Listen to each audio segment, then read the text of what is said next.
Welcome, race fans. This is Paul Page, the voice of IndyCars. And today we're excited to present another IndyCar event brought to you by the Dark Horse IndyCar Series. From the Unzers to Mears, Foyt, and Andretti, now it's Corley, Peterson, Davies, Gardner, and Team. You can expect high speeds, incredible wheel-to-wheel action, and intense drama that you could only get in an IndyCar. So sit back and enjoy your favorite drivers from all over the world take the track. Dark Horse IndyCar drivers, start your engine.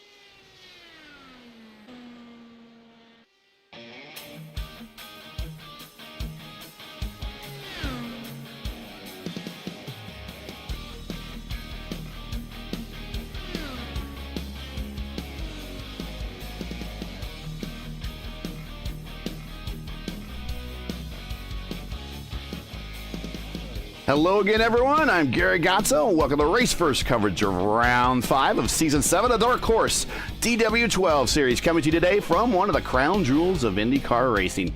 But this is the Michigan International Speedway, but this is the Legacy Michigan International Speedway, so it's the bumpy version.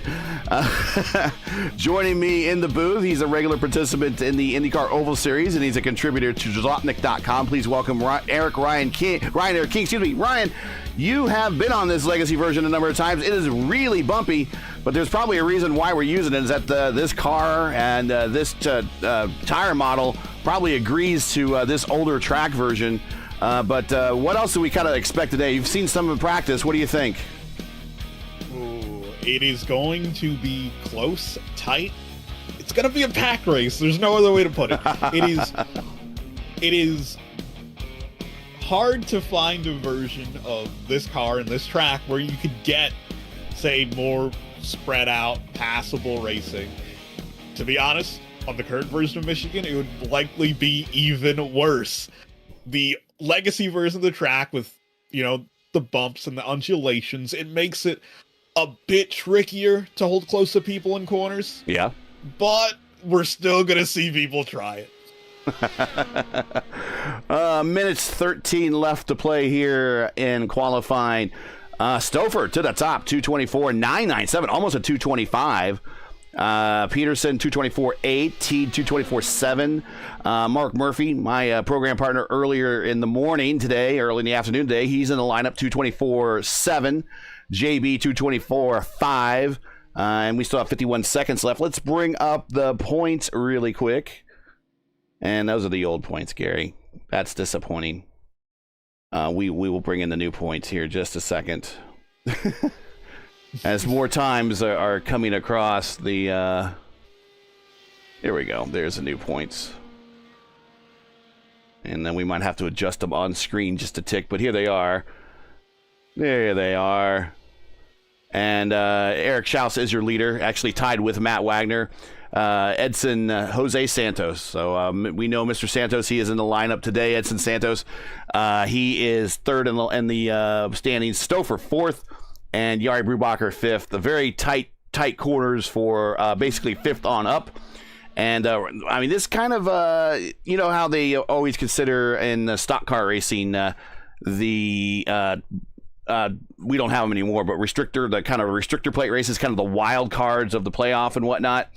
I expect this could be possibly one of those danger races that someone in the points is possibly going to take a hit today, getting caught up in someone else's incident. And I hate seeing that stuff, but that's kind of what happens in some of these races. Real quick, before we get into this, the rule set for today, 100% fuel. Unlimited tires, one fast repair still. The pit road speed limit is 55 miles per hour. Of course, this is a 2-mile super speedway, 150 laps, 300 miles. So get everybody tucked in here, or get your popcorn, or get settled into your favorite chair, what have you. We are in for a long race here at Michigan. And with that, let's take a look here at the starting lineups before we get into anything else. And starting from the pole, Craig Forsyth. He actually got the pole position there. I'm trying to find. Gary, here, let's do this.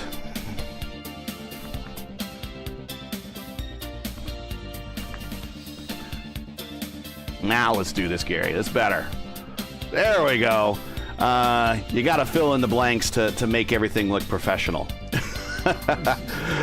Craig Forsyth with the pole speed or the pole lap of the 32 flat. Chris Stouffer right behind him, 0.004 right behind him, lining up third. Eric Peterson lining up fourth. Charlie Teed, Mark Murphy fifth. Edson Santos sixth. He's looking for a finish to a weekend that's been kind of mediocre for him.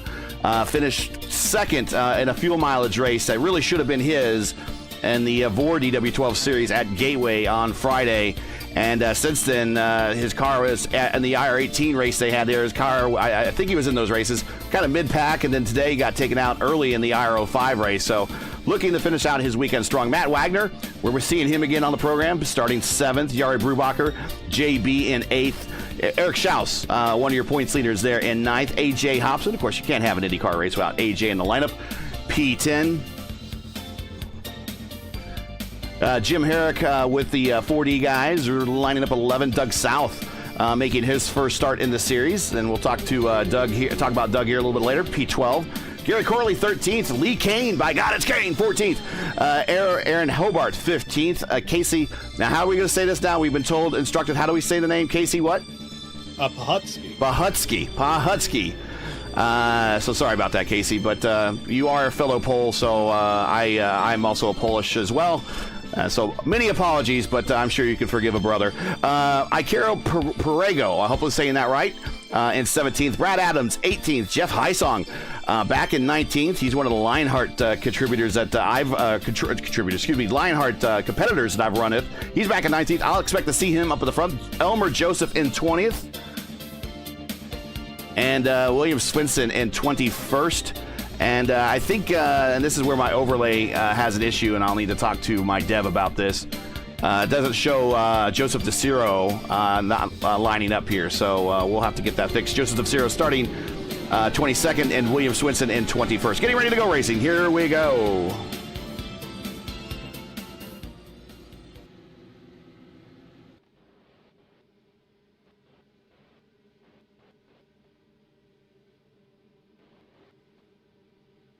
Bringing them down very, very slow.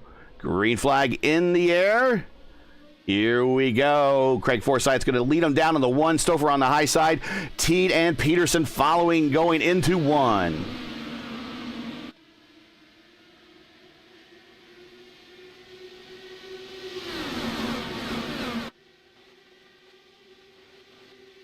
Well, we make it through the first 2 corners.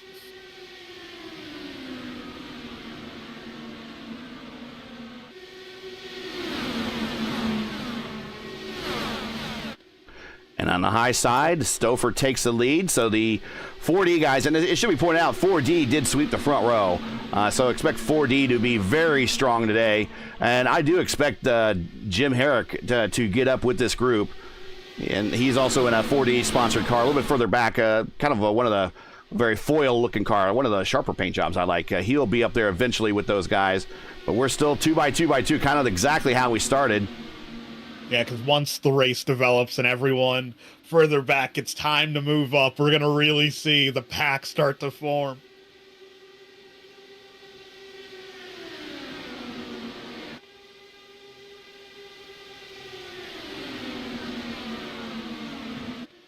And there you go. So, how the tree works here, since we have now 22 cars in this field, as Brubacher goes to the tail end, Something happened to him. I'm not sure what happened to Brubacher. He's by himself.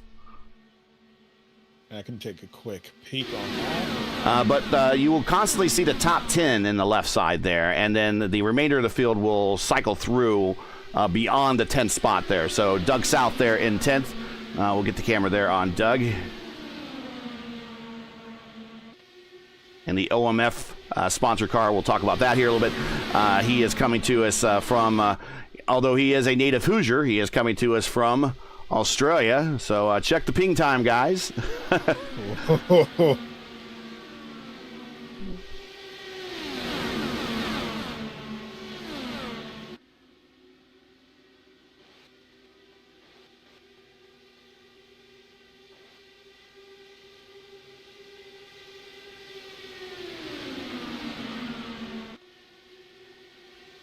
And here comes Edson Santos kind of shooting up the middle. So we're watching just kind of everything developing. Everything's so far clean, although there's a bit of a gap back from right behind Lee Kane, back to Pahutsky. There is a bit of a big gap there. So not sure what happened in that second group, leading Casey Pahutsky in 13th. He is joined by Brad Adams right there. They're kind of in a group by themselves. Then Joseph DeCiro is leading a second group by himself. Haisong is right there with him. I'm not sure what kind of got back and separated those groups, whether they're shooting for automatically or trying to get into a fuel savings situation. But the danger they face right now is falling too far behind the leaders. Yeah, I think looking through the replays, they're either intentionally hanging back or they just don't have the speed.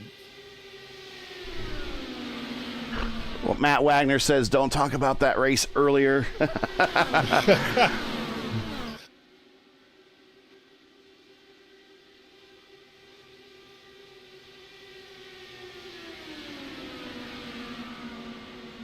And let's take a look real quick at the race conditions. We'll get the weather up on the screen for you. There you go. 86 degrees track temperature. That's pretty hot. Yes. Not the hottest we've seen ever. 69.1 ambient.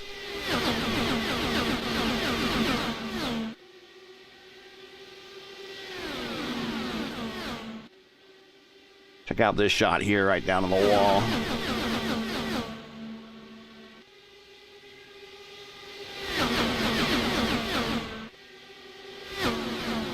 Now they're starting to go to the high sides in 3 and 4 and conserve those tires.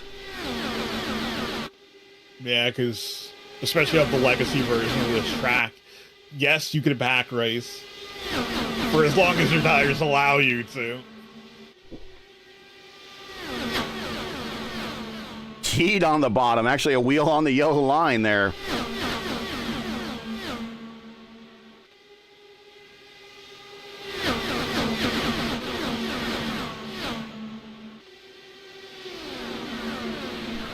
A very clean opening 10 laps here at Michigan. Thanks for joining us, everybody. If you haven't done so already, make sure to smash like and subscribe if you have not done so already. Finding about 40% of you watching at home are not subscribers.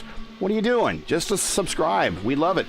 And click the bell so you don't miss out on future Raceverse broadcasting. And as we were talking before, our schedule is pretty packed between now and June. So anything that you're looking for in terms of IndyCar style racing, we're going to have lots of it here on Raceverse between now and the middle of June.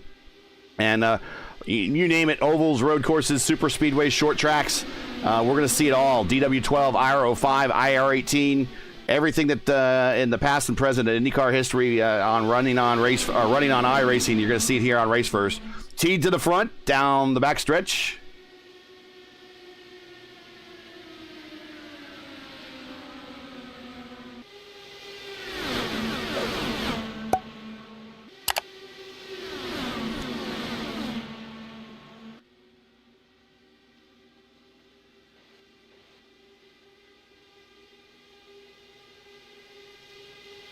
Yeah, this lead group is really starting to put some distance on that next group behind.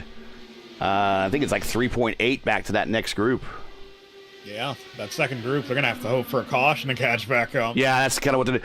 Lee Kane, we'll see here on the left on the tree when it gets to see Lee Kane there in 12th, the purple number. That's because he has the purple lap, a 32.7, but he is getting full benefit of this entire line of cars punching a huge hole in the air for him.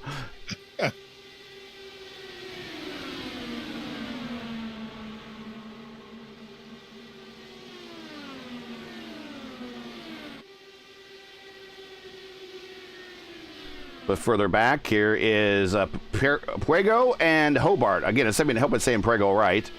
Iker Puego. Pregero, maybe? Again, if we're saying your name wrong, just feel free to hit us up in the Dark Horse Discord and let us know how to say it. I am the butcher of names. That might actually go on my headstone when my time comes. Here you got so. Here lies the butcher of names.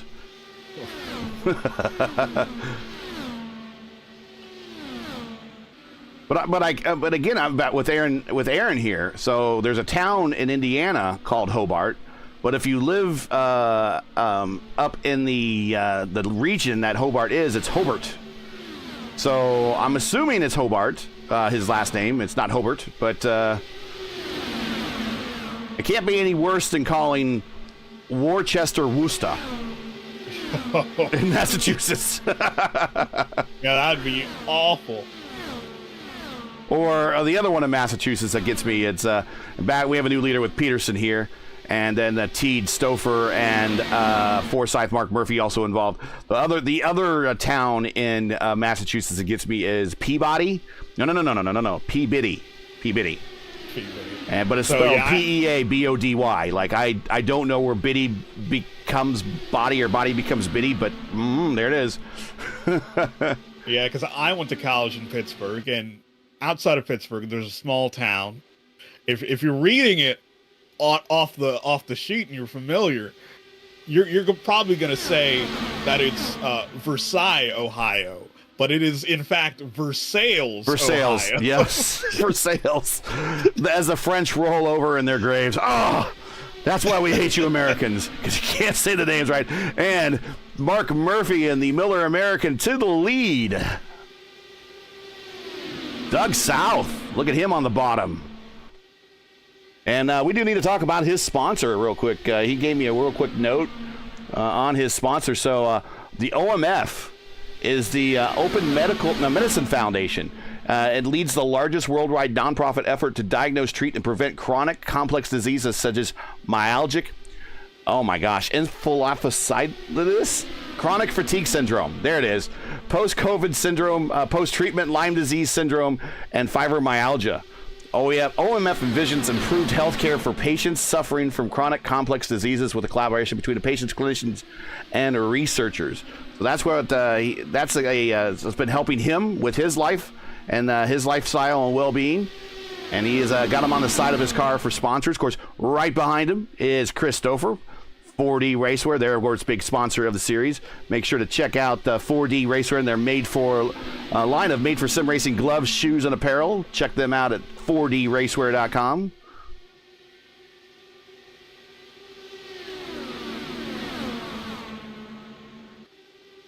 I don't have a web page or anything about the OMF, but I would imagine if you search them up on definitely YouTube, but definitely Google Open Medicine Foundation, I'm sure you'll find a website. Check them out.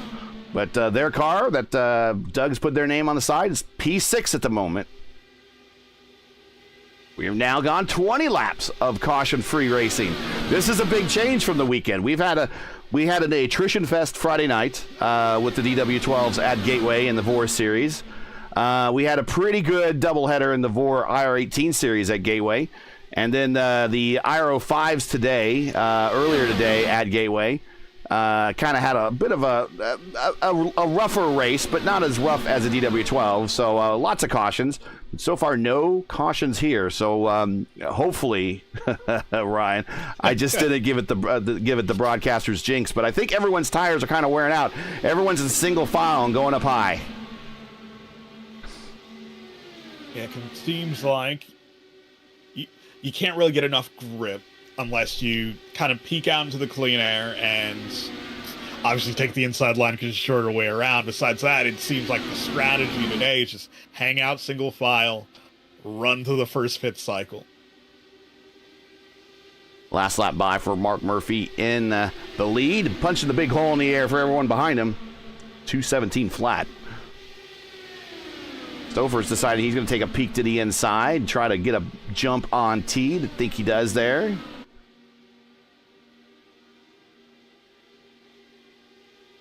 Murphy, Wagner, Stouffer, Peterson, Teed, Schaus, Forsyth, South, Santos, Herrick, your top 10. We're very quickly coming up to the first pit window. We're probably in the 35, 36, 37, 38, somewhere in there. Yep.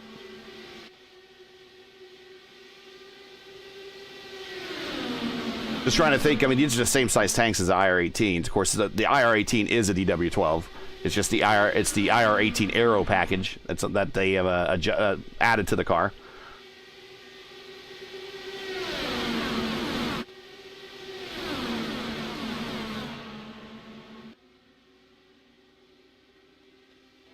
Of course, this is fixed setup racing here, so everybody has the same setup. The DW12s in a fixed setup scenario do not have access to their tools. So everything you hear about on the IR-18 side of things, anti-roll bar, wheel jack, or a weight jacker, engine mapping, all of that stuff, that is no longer adjustable in these particular cars. So the best way to work your way around this in traffic is your foot on the accelerator, maybe the brake, and your eyes and definitely your hands on the wheel, being as smooth as possible, trying not to scrub speed off. You don't have access to those tools. Yeah, and arguably IndyCar racing without the in-car tools is more difficult than with the tools. Oh, yes. Because you could kind of shape the way how the car drives around your driving style with the tools. You can save fuel a lot easier with the engine mapping. Now, you do have access to the brake bias. That is one tool that you do have access to.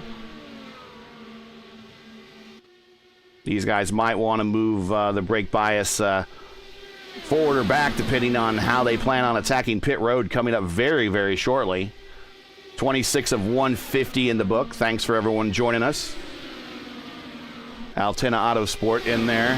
What race earlier? The one Altena Autosport one? Yes, the race you won, Julian.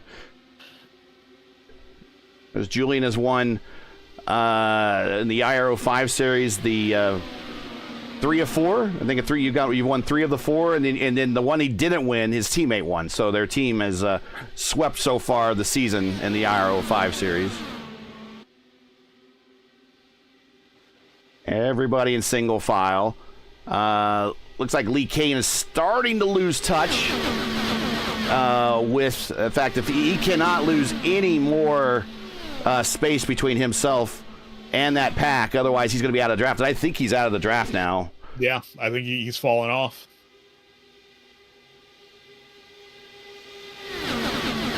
So that's the thing with the dirty air here. Yes, you want to hang out in line, stay in the tow, but especially through the corners, the dirty air gets progressively worse the further you are in line.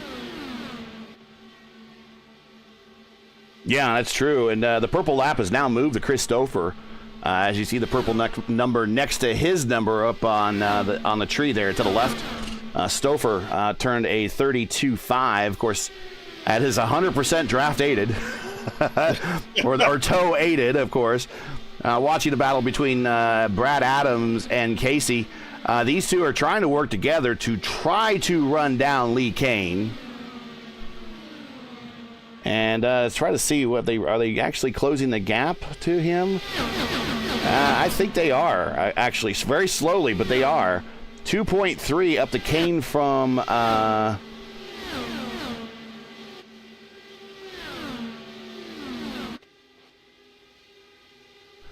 there's Lee, and then there's Casey. 2 seconds up to Lee, so he's about a half second away from getting into that draft envelope, and then maybe they can join up with Lee and then get together and try to run down that lead pack again. But First pit stops, we've said, are coming up very quickly. We're now 30 of 150.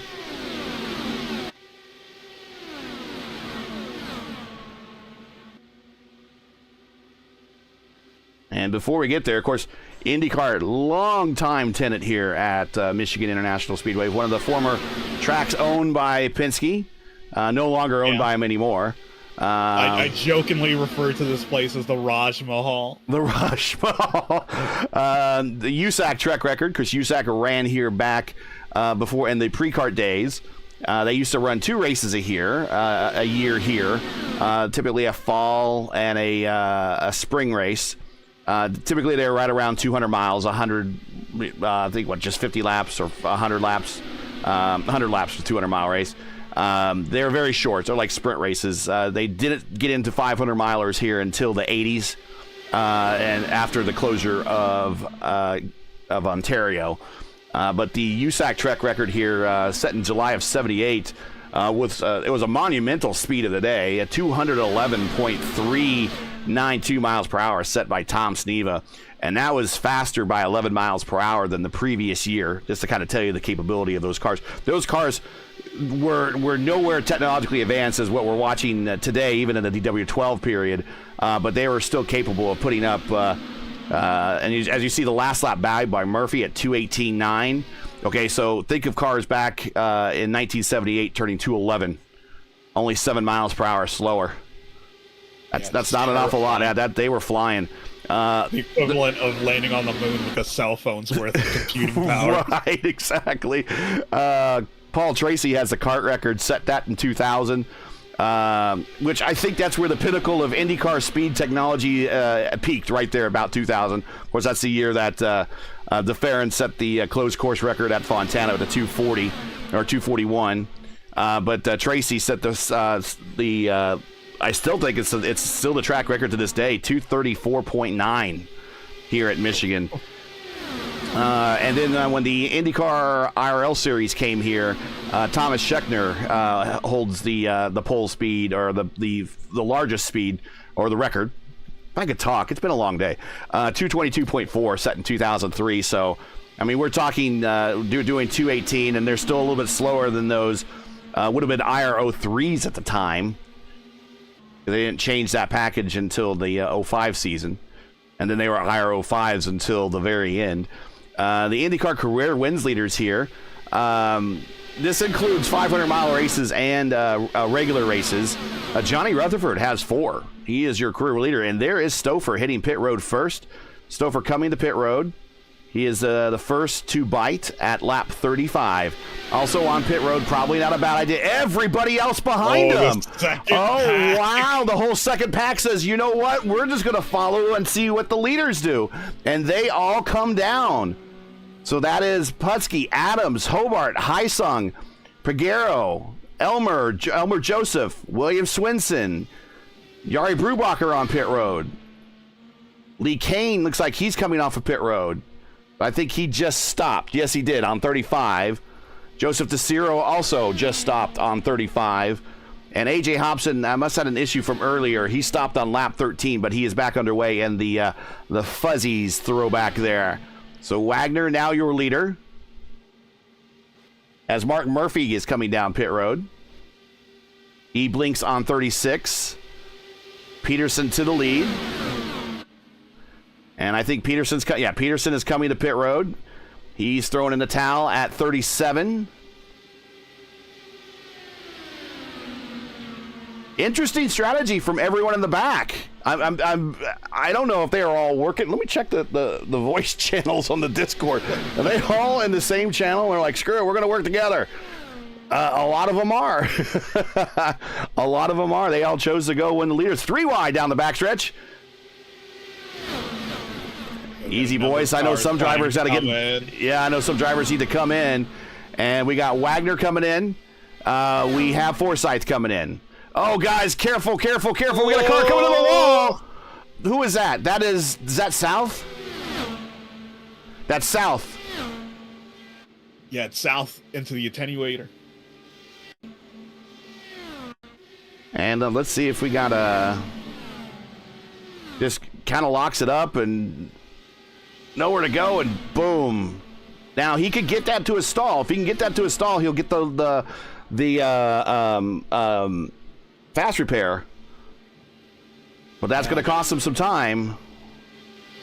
That could have been the caution. Yeah, it could have been a caution. Was looking for.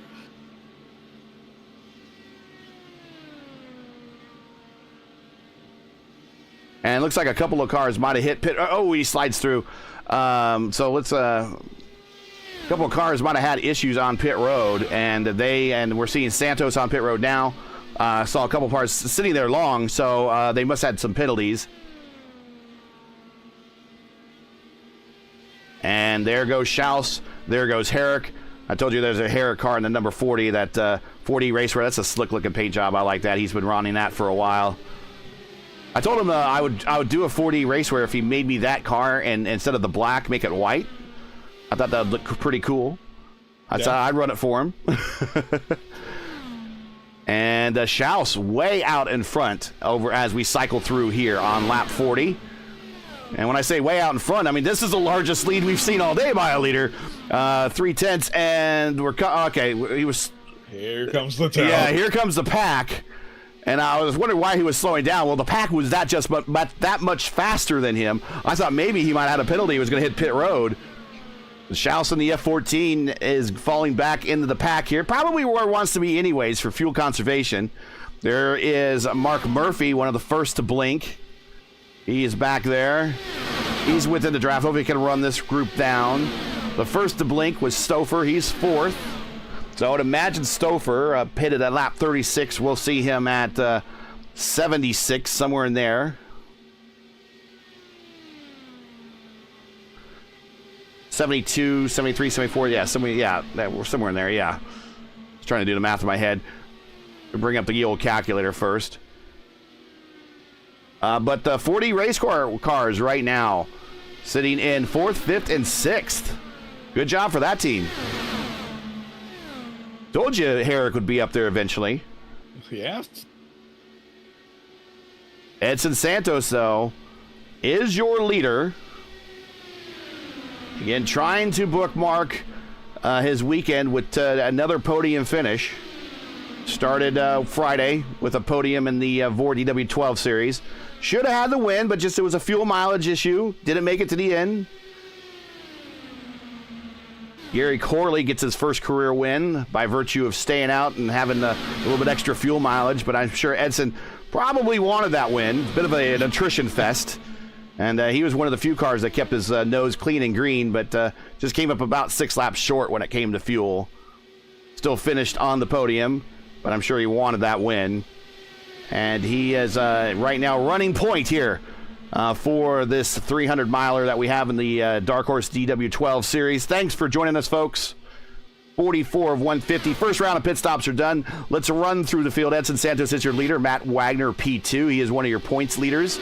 Eric Peterson in P3. Peterson's been up there all day. Jim Herrick. He is up 7 spots. Told you to watch out for him. He is now up the 4th. Stouffer started on the front row with his teammate Craig Forsyth there in 5th and 6th. Eric Schaus, your other points leader, because we are tied at the top of the points right now, folks. Schaus is 7th. Murphy, back in the battle, has run this group down. And that is your top 8. A little bit further back, Gary Corley, almost getting into an incident on pit road. I think cost him a little time. He is back by himself in 9th. Teed by himself in 10th. I'm not sure what happened to his pit stop. But then we have some of the second group that we saw forming, and they all pitted at the same time, led by Casey Pahutsky and Lee Kane and Brad Adams. They're kind of in a group right now, trying to run down Teed. Back in 14th, kind of by himself, is Jeff Heisong. Elmer Joseph there in the Interstate Batteries car, running with William Swinson for 15th and 16th. Joseph DeCiro in 17th, kind of running by himself.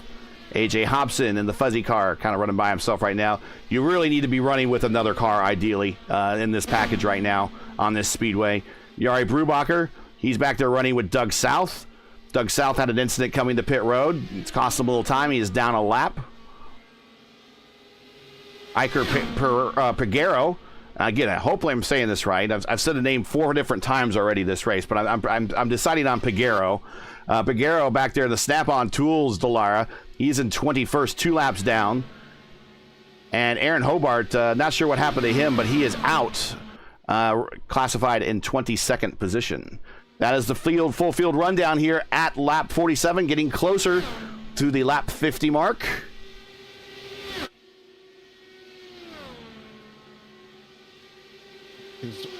Rough numbers in my head. It'll probably take 2 more stops to even think about the finish line.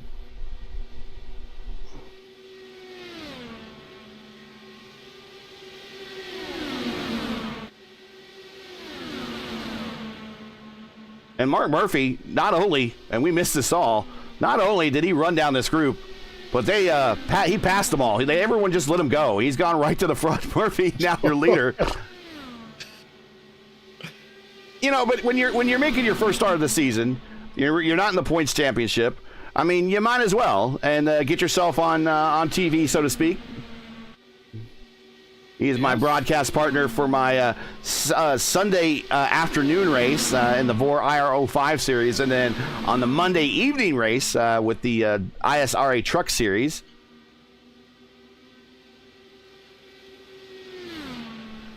He kind of up front says, "No, sir, you lead. No, you lead. Okay, I'll go ahead and lead." So Mark Murphy at lap 50 is your leader.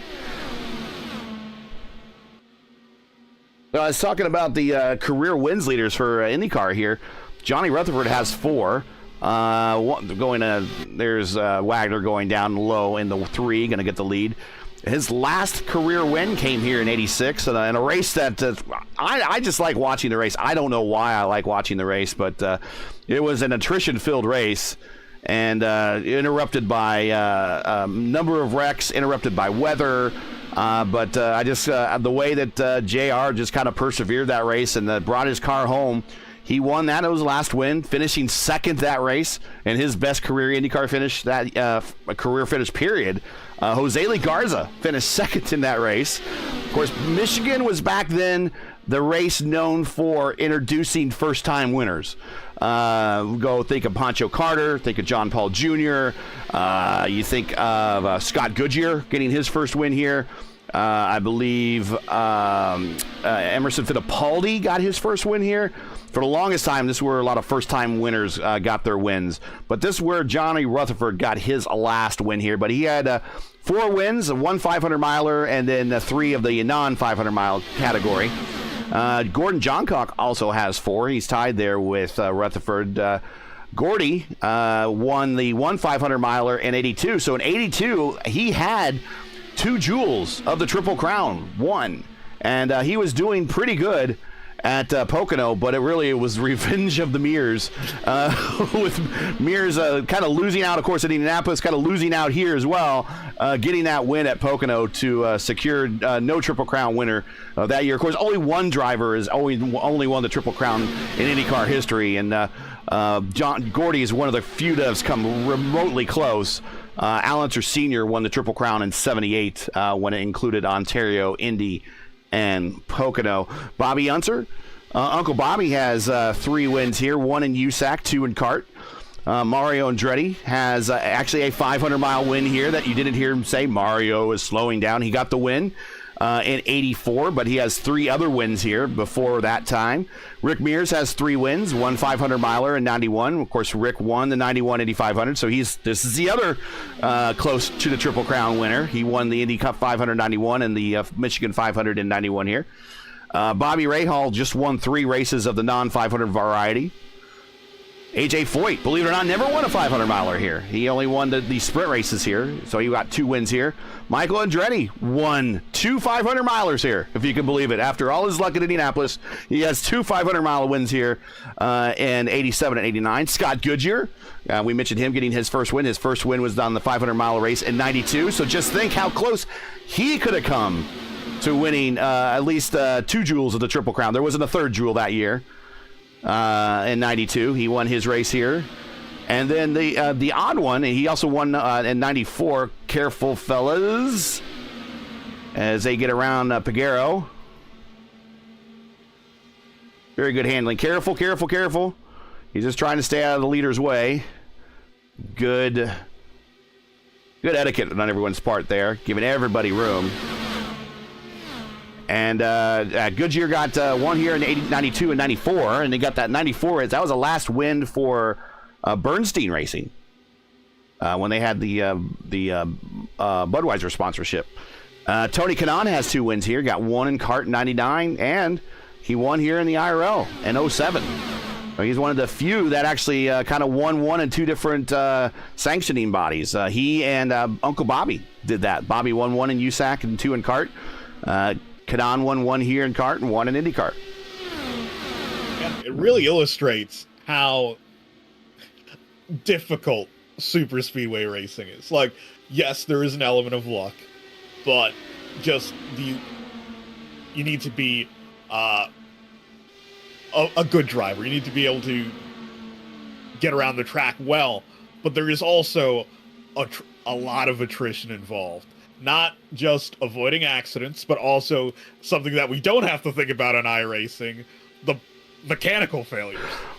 They do happen on open setup races. We've seen that happen before, especially if you block too much of your intakes on the IR18. We've seen that happen before. I can count on my hand, though, the number of times we've seen it happen on Raceverse. I think 3 times. One was it was an odd fix race. Were you in the booth with me when RAL went to Dover and Dakota the Maid blew up? No, I was not here for that one. Okay, so Dakota the Maid, friend of the program, blew up at Dover in the draft, and he just leaned the car back too much, and then it overheated it, and he blew it up there. And then we had one in the, I think we've had 2 blow-ups in the IndyCar Oval Series. Not IndyCar Oval Series, IndyCar Open Series.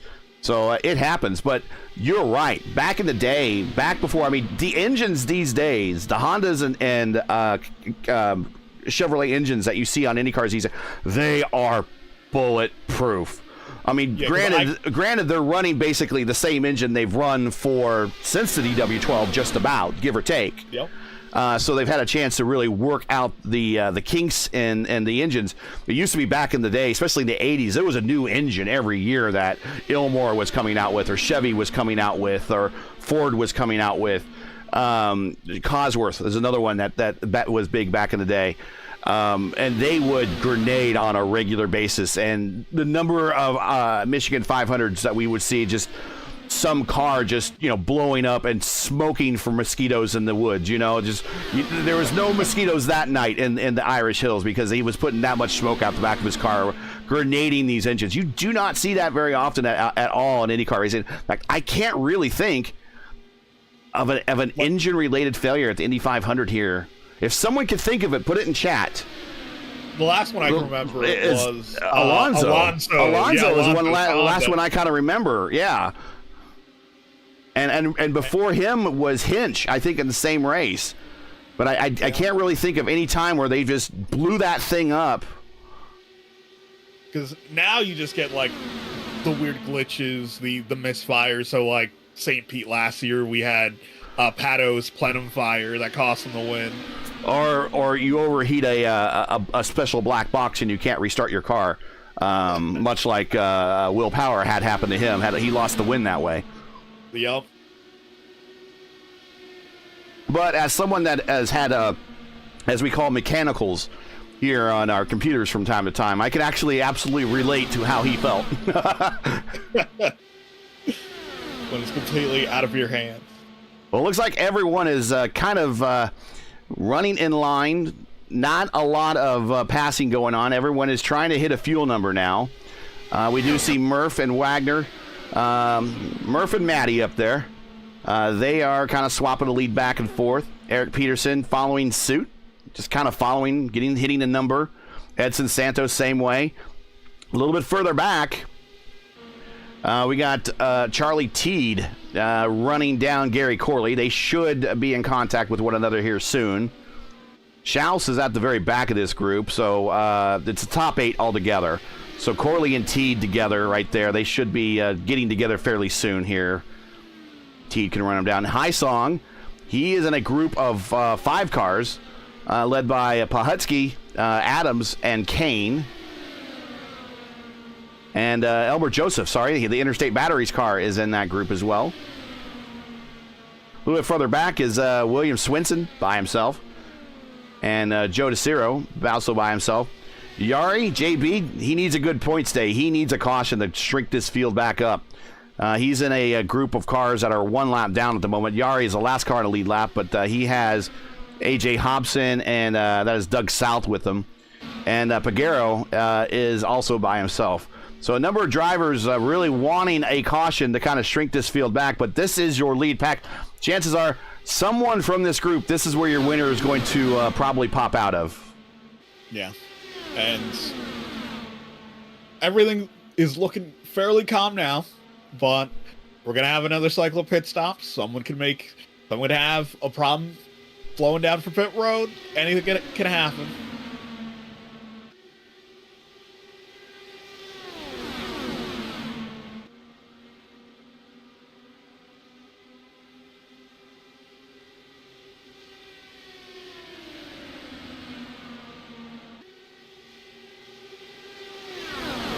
Team radio chatter about potentially pitting soon.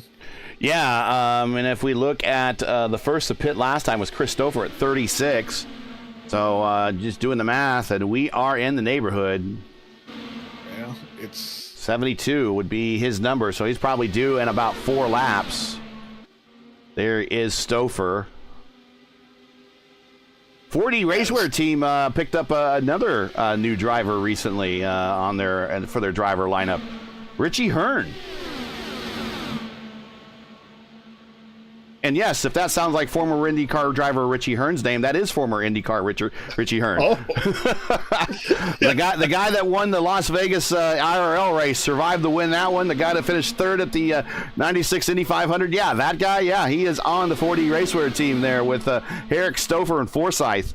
And he might make an appearance in a 4D car when we see the ERL, the Elite Racing League, when they have their IndyCar race.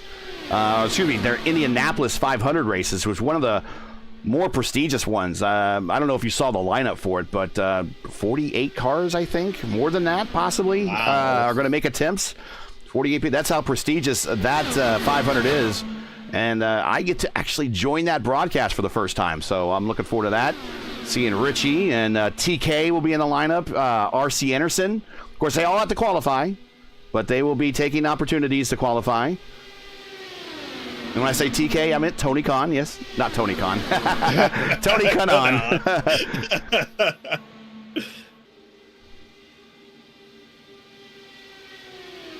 Yeah, but we're sort of easing our way into a 4-stop race. We have been clean and green the entire time. I believe the fastest 400-mile IndyCar race was held here.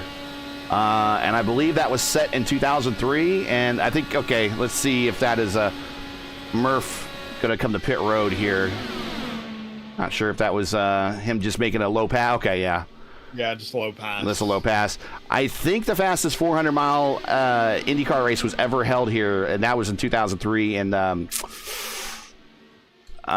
Hornish, I want to say, won that race. So it's not unprecedented to have a clean and green IndyCar race, despite all the pack races we've seen here on Indy Fixed and in the IndyCar Oval Series when the big ones occur. We've seen a 400-mile race go clean and green. Okay, here is Murph making that turn down. He needs to get down to pit road speed of, let's see, what do they say, 55? Yeah. 55. Which is actually pretty fast, but at this speed, you might as well be crawling. Number of cars on pit road already getting regular service, it looks like. Hysong, Elmer Joseph, Swinson, Brubacher, Brad Adams also on pit road. And we see some cars coming off.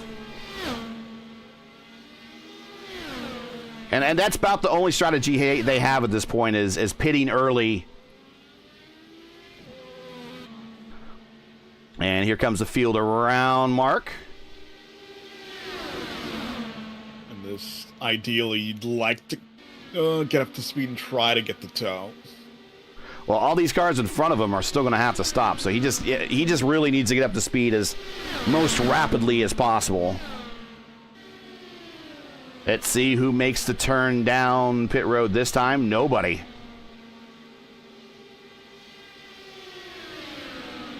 So Santos wants to take a couple turns at the head of the pack. Following through is Peterson. Peterson across the nose of Wagner. Wagner underneath, getting a look on the low side going into 3. Peterson now coming down. Peterson wants the chance at the front. He might also be looking at a pit stop. We don't know yet. We'll see.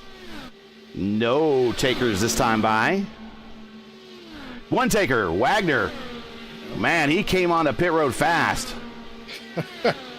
I usually don't like to see people leaving it that late. Figueroa coming on the pit road behind him.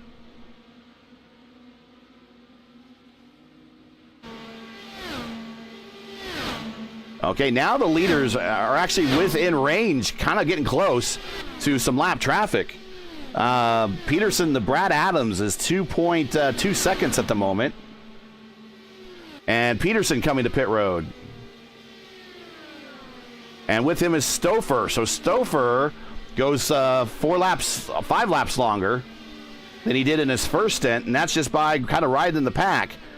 Figueroa down and away and making room on pit road for these two.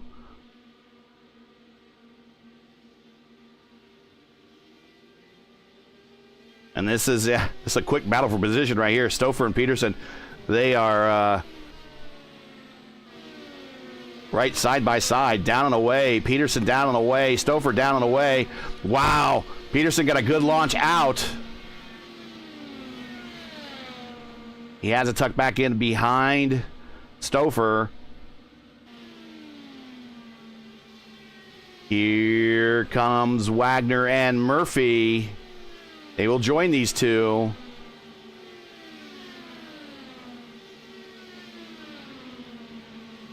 Forsyth, now the leader, with Jim Herrick, P2, Eric Schaus, P3. Going deep in this run, boys. Deep, deep, deep.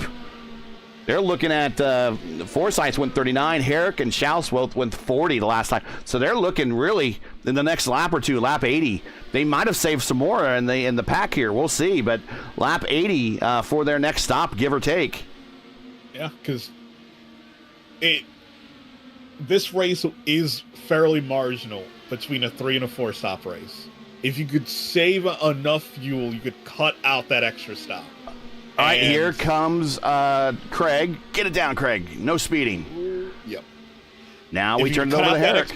Yeah, go ahead. Yeah, if you cut out that extra stop, that is an automatic win. There's just no way anyone can catch you, especially if we go green the entire way.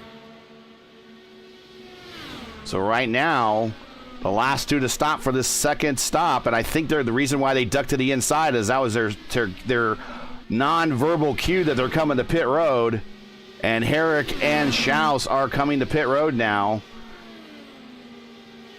Herrick not giving a lot of room to Schaus on the outside. Herrick's going to have an earlier stall than the Schaus, so it'd be important for Herrick to hit his marks in the number 40. There's his spot coming up right there. On the mark. Good job. On the mark for both of them. Up on the pneumatic jacks, a new set of Firestone Firehawks on each one of them, filling the tank to the 18 gallons. Jim Herrick waiting. Come on, Jim. And do we have a penalty? I think he has a penalty. Oh, no. Oh, and that's brutal. Schaus down and away, 9.6 seconds. Jim Herrick, speeding penalty on pit road. So one of the three-headed horsemen for the 40 Racewear team is now down to 2 heads. But their leader is their teammate, Craig Forsyth, the leader by 7/10. That is the biggest lead we've seen all day. Edson Santos P2, Schaus P3, Stouffer P4, Mark Murphy P5, Wagner P6. Schaus right there just rejoining in P7. So we did say that in that group of 8 before, the winner was going to come from that. Unfortunately, now we're down to a group of 7 as Jim Herrick sped coming to pit road and had a 40-second hold. That has dropped him well back into the order and by himself on the racetrack. I'm sure he's not happy. Yeah, because he'll be more than a lap down. He'll need a caution to get back in. Well, more than you need 2 cautions to get back in. Charlie Teeds lost contact with that lead pack. He is 8th all by himself. Gary Corley, 9th all by himself. Lead by God, it's Kane. Still, he and Casey Pahutsky, have been buddies all day. These 2 cars have been together for a good chunk of the race. Brad Adams was also involved there with those guys. So this is 10th and 11th. A.J. Hobson, there he is, in the Fuzzies Ed Carpenter car. And 12th, William Swinson, back leading a 3-car pack with himself, Jeff Hysong, who is a lap down. And who else is with him? That is DeCiro. So Swinson and DeCiro is a battle for position. But unfortunately, it looks like Hysong might be a lap down, so I'm not sure what happened to him. 3 wide down the front stretch, giving a good show. Yeah. Brubacher is 15th. Sorry. Yeah, Craig taking the strategic drop back to the back of the line. Now, Forsyth, we'll take a look there. Yep. He wasn't saving any fuel by leading that group, so. Yeah. And Santos, Santos, hey, look, I got a sponsor. Leaner Energy's my team. I got a sponsor on the side of my car. They need TV time. I'm going to the front. So that's exactly what he's going to do. He might still be banking for some caution, we'll see, but he is going to keep his foot in it and not really worry about trying to save fuel. They have leaders in front of them by 7 seconds that they'll encounter. They'll continue going through the field. Jim Herrick's fallen back to 16th. Jeff Hysong, 17th. Elmer Joseph in 18th. Brad Adams is in 19th for position right there. Doug South is in 20th. That is a battle for position in amongst that group. And Pagero is right now running on the apron in the front stretch, trying to let the leaders go around him. Pagero is 21st, 3 laps down. He'd like to see a little bit more attrition. Oh, Pagero, and that was Lee Kane. I don't know if they were really expecting that. I don't think they were.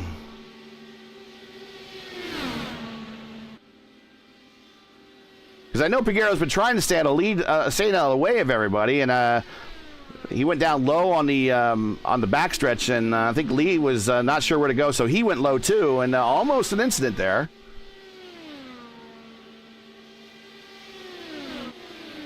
Back up front, Edson Santos is your leader. If you enjoy Racewear's coverage of the Dark Horse DW12 series and respect the stream, please do us a solid. Make sure you support us by subscribing. And while you're at it, don't forget to smash like and click the bell so you don't miss out on future iRacing broadcasts here on Racewear. We have a ton of them coming up tomorrow. ISRE Truck Series Championship Monday. We will crown a champion in that series at Fontana tomorrow. Then the IndyCar Oval Series, official iRacing Series, 8:15, our signature program that we run here, 8:15 on Tuesday. Top Split, they will be at Gateway. We'll see a number of these drivers in that, or at least a couple of these drivers in that Top Split race. Then coming on Thursday, the 18th, the Formula Indy Series goes to Brands Hatch. You guys got to check that out. If you have not checked out the Formula Indy Series, definitely check them out on iRace. They are, right here in Raceverse and iRacing. They have regularly 30-plus cars a race show up. This is an IR18 road course series with only one oval, Indianapolis. That's coming up here soon. But they regularly put 30-plus cars on the grid every single week. They have 2 divisions, a professional and an amateur division. So there's always action on the track at one point for a battle for position, whether it be in the standings, overall standings, or in the race standings. So check them out. The Formula Indy Series, their key signature is standing starts for Indy cars. So that's on the IR18. So that's always fun to watch. Check them out on the 18th here, 8:50 p.m. Eastern here on Raceverse. Then the IIS returns this week. Of course, this is we're coming up to our next NTT IndyCar Series stop of the 2024 season. That's going to be Long Beach next Sunday. We will be racing. When they race, we race first. And we will be racing the Long Beach, the Top Split IIS race Sunday, 2 p.m. or Saturday, 2 p.m. Eastern. Check that out. That always gets a lot of eyeballs. And then we'll be back at Gateway. Gosh, it seems like we hardly left the place. We'll be back at Gateway one more time next week here for the DW12 series as they go to Gateway on the 21st. And then it just kind of repeats all over again, guys. So if you have a style of racing you like, especially when it comes to IndyCar, look us up here on Raceverse. We are 92 of 150. We have at least one more stop we're looking at before we can go to the distance. Is that what your math tells you as well? Yeah, pretty much. There's one, maybe two cars that have a chance of making it on a 3-stop, but who knows? Bruno Martin's in chat. Rafael Eckert, oops, too late. Yeah, I think there might have been a time change that occurred elsewhere in the world recently. So, yeah, we would love to see you, Rafi. We know that you'd be right up front as well.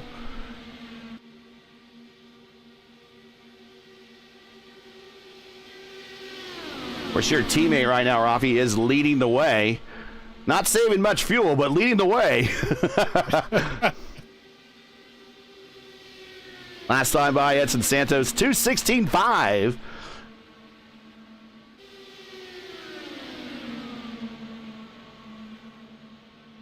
Tonight's race coverage helped brought to you by 4D Racewear.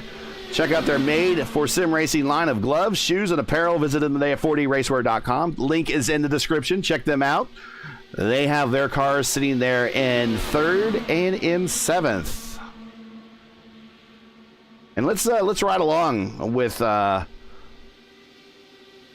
Forsyth. And there we go, over his shoulder. Breathing the accelerator a lot there, saving fuel.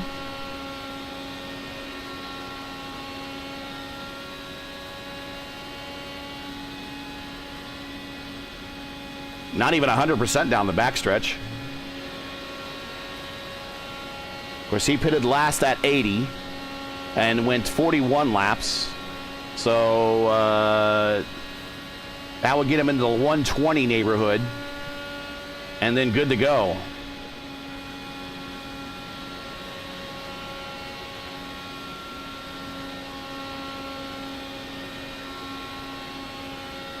Anyone else watching at home would like to check the series out? I believe we have a link for the Dark Horse IndyCar Series Discord in the link description, or in the description. And you can click on that and join the Discord and register to be part of the DW12 series. Yeah, it's in there. And you can also visit Dark Horse Series, darkhorseracingseries.com for more information. But this is one of the longest running, continuous running DW12 series currently on the service. I think outside of the Lionheart DW12 series, the old Speedway series, which you and I ran in the last time they ran. They're taking the year off. Hopefully we'll see them back in 2025.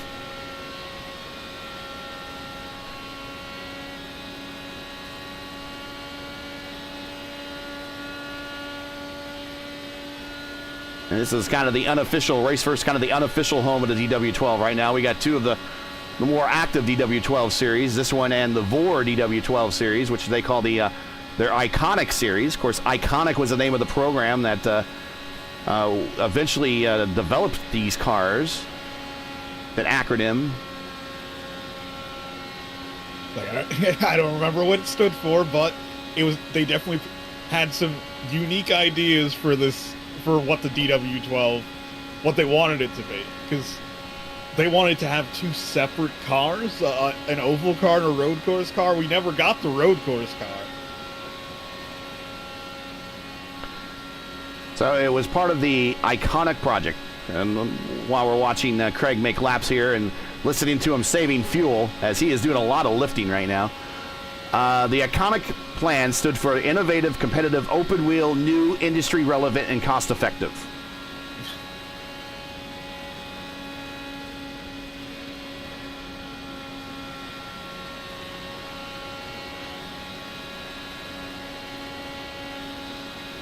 And, of course, these cars debuted in 2012. A lot of development, a lot of testing done by Dan Weldon. That's why they call them the DW12. And these cars are still in use today in the IndyCar series. These tubs are what makes up the IR18. And as we said before, there's an IR18 aero kit that gets slapped on and not slapped on, more like snapped on, screwed on. And that makes up the IR18. But it's the same. Some of these tubs that haven't been fully destroyed in the NTT IndyCar series go back to 2012. Some of the tubs in these IndyCar series cars might be older than your children that you have at home. And that says a lot back in the day. Back in the day, IndyCar racing, every year, back in the 80s, especially when the costs started coming up, back in the 80s, every year, back in the 90s, every year was a new engine, a new chassis. And if you were running old equipment, they typically had like an update kit, but it was never, you were never quite competitive in old equipment, if you remember. Unless other people were old equipment with you, and that's the 1996 Indy 500. But well, they always mention it on the broadcast at the start of every season, who was running the year-old cars. Yeah.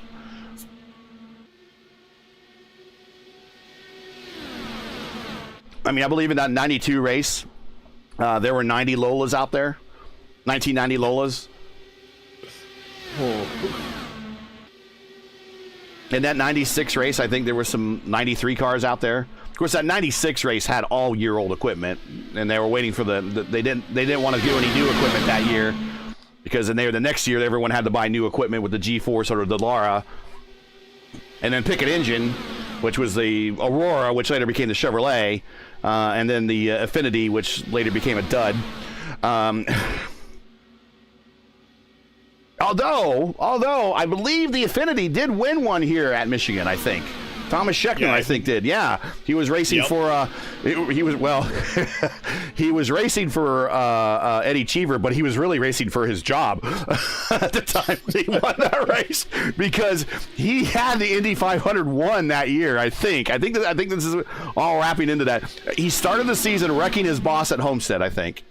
And then he had the Indy 500 won and wrecked, ending his day. But he pretty much had the thing won, and then of course he won the race here. I want to say, was that 2002? I'd have to look this up really quick, but I'm pretty certain it was 2002. Okay, Edson Santos says, you know what? I'm tired of letting you guys have fuel mileage on my account. And he's going to the back.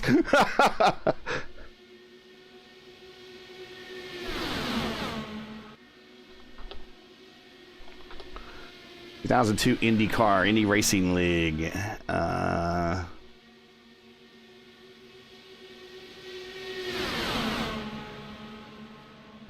Yeah, that was Red Bull Cheever Racing, Thomas Scheckter. And it was the first year, I think they came back to Michigan, so it was a Michigan Indy 400. Yep. Scheckter swept. He got the pole position, fastest lap, most laps led, didn't lead them all. Santos going to the back. Got a car, a little puff of smoke on pit road there, and he won that race. So that was, I believe, the first win for the Infinity engine. They had some special engine that not everybody that had Infinities, and there was only a handful of people that had Infinities that year, we're gonna be able to get an equal shot at. And I think Cheever even passed it up and gave it to a Scheckter for that race. And really, if Scheckter did not deliver on that race, I'm sure that probably he would have been fired at the end of that weekend. I think it was that close for Thomas Scheckter. But that year's Indy 500, I think he was leading. I'll double check here. We'll look into history. I think he was leading late. Yeah, on lap 173, after leading 85 laps in the race, Thomas Scheckter slid high in turn 4 and crashed against the wall down the front stretch. Under the yellow, the leaders pitted. Exiting the pits, Gil DeFerrin lost a wheel that wasn't secure, fell out of contention. But gambling on fuel, Elio Castro-Neves stayed out and took over the lead. and arguably won the race, depending on if you're talking to Paul Tracy or not. Poor Paul Tracy. I remember listening. I was at the track. I was at the race that year, and I remember listening to his radio because he was clearly the fastest car in the closing stages of that particular race. And we knew it was just a matter of time. And speaking of fastest car, not the fastest car right now, Eric Peterson, last time by, a 2:10.5. They are really, really trying to. Nobody wants to lead. That's the thing. Everyone's trying to hit a number, and now we're starting to crawl. Let's check out. I bet you if Charlie Teed and Herrick can get together there, they might be able to run that group down. They're on the backstretch at the same time. Because I think they're reaching the point where they realize that the three stop is still possible. Yeah, but Teed's only 4 seconds behind this group. Of course, Teed's pitting now. So, all right, thanks for making me not look smart there, Charlie. That's okay. That's not a very hard thing to do. But Charlie Teed on pit road should be for his last stop. Yeah. The thing is, yeah, if you stay out, if you can make it as close as you can to 120, you can ensure that you don't have to come back in again. Yeah, so he's gone, Teed's gone 36 on this stint. Current stint's 35. Previous stint was 36. So he went 35 and 30. Okay, 36 and 36 is what the computers give him credit for. He's got to go 39. That's a problem. That's going to be a problem.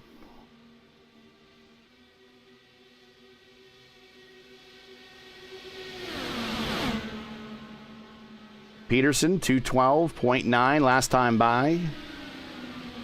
But, yeah, I remember watching, we were in the turn 4 stands. We saw that Tracy was clearly the fastest car, running Elio down. And at the time, I wasn't the biggest Penske fan. I kind of, when the lines of the Civil War were kind of drawn, I thought that, and I understand why the drivers over on the kart side were as angry as they were, but they came off as extremely bitter and petty.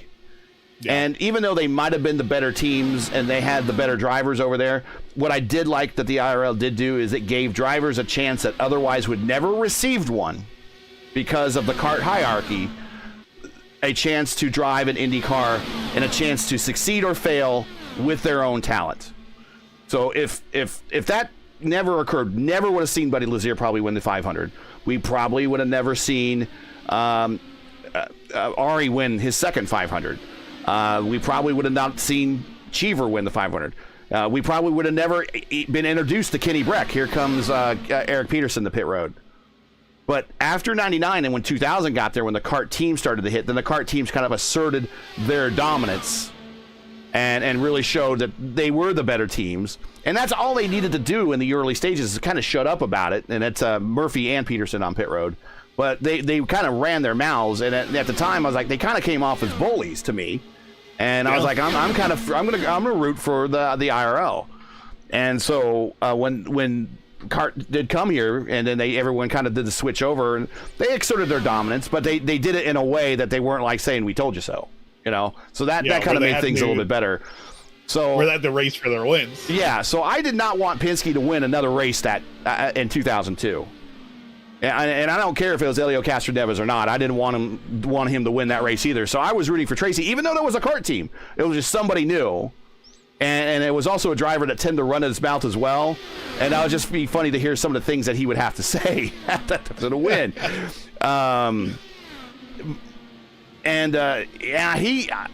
It's debatable whether he actually had that pass pulled off. But I remember listening to the radio, and he thought he had the win. And he was, don't let Paul Tracy fool you when he says that these cars were crap wagons, as he called them. He really wanted to win that race because when you hear him yelling in the radio, woohoo, we won, that was genuine. So don't let Paul Tracy fool you that, you know, I think winning the 500 in either a crap wagon or winning the Indy 500 in the Beast, which he drove one of those back in that year, he would have taken either one, to be honest. So Santos now back to 5th. Craig Forsyth still out, has not pitted yet. They pitted on 80 and 81, these two.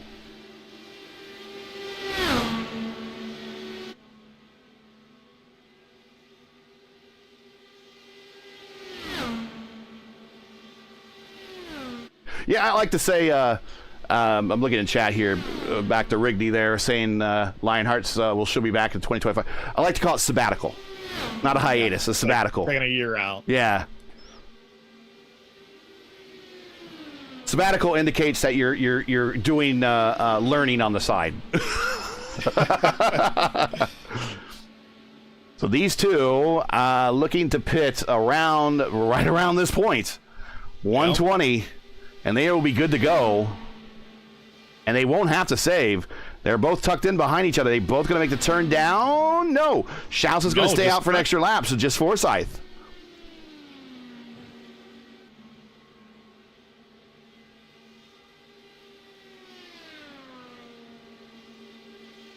Now, in hindsight, going back to that 2002 race, the 2003 race, which also I was at that year, I was happy that Jill did win that race. Jill was very deserving of a 500 win, and I'm glad he got the win in 2003. I mean, could have very well closely been 3 in a row by Elio Castroneves, because Castroneves finished second that year. But as things worked out, I mean, if it wasn't for Castroneves winning in 2000, I would not have, or 2002, 2002, I wouldn't have been, I was in the crowd for his 4th win.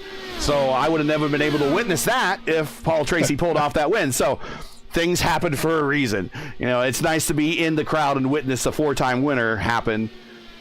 Because only 3 other groups of crowds can say they've seen that. Here comes Schaus.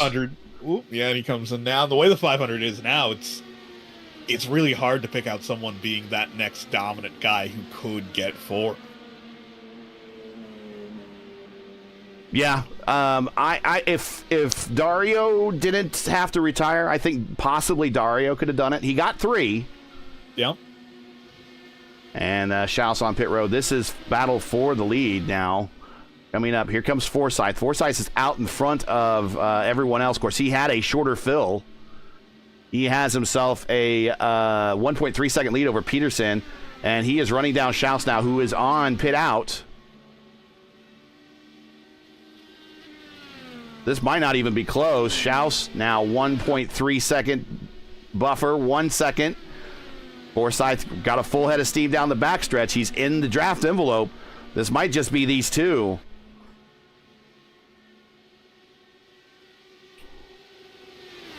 If you could just allow Forsyth to slingshot past him, and then you just hang on and just hopefully. Oh, Forsyth decides to go low. And Stouffer moving past Santos and Peterson to 3rd. Now, these 3 got to work with one another to kind of catch these first 2. These first 2, they really race each other. And they have time if they want to cooperate. They have time. We're not in the closing stage. We are getting to the closing stages. We're not in the last 10 laps. They have I would say in the last 10 laps they should definitely race, but up until the last 10 laps they should try to work together and pull away from this group, and then they can decide it on their own. But go ahead. I'm sorry, you're trying to get a point in. Yeah, because these are Schaus and Forsyth, they're the only 2 guys who could do a 3-stop. They don't have to worry. They could go flat out. If they could keep that second group away from them, they can't save enough fuel to try to make a 3-stop war. There you have it.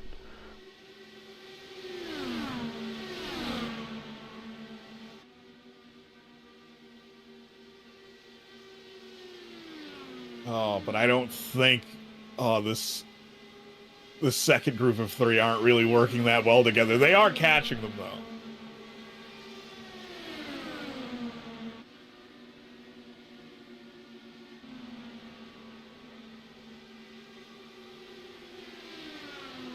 G. Schaus, last time by 2:17.7. Craig Forsyth, 2:18.4.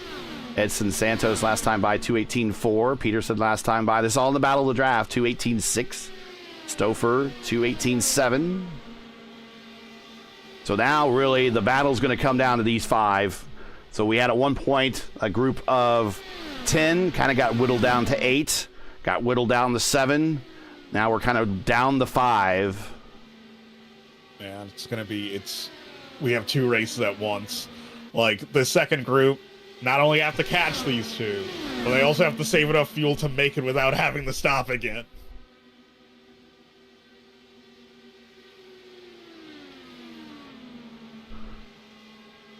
And then chat, Rigney saying, is that Ryan with you? Yep, that's Ryan Eric King.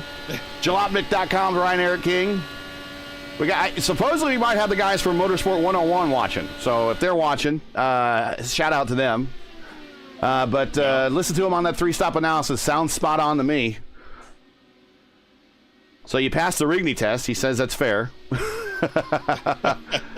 We are on the late stages here of, once again, just joining us, this is Race First coverage of Round 5 of the Dark Horse DW12 series, coming to you from Michigan, where Eric Schaus, our points leader, is swapping the lead back and forth with Craig Forsyth.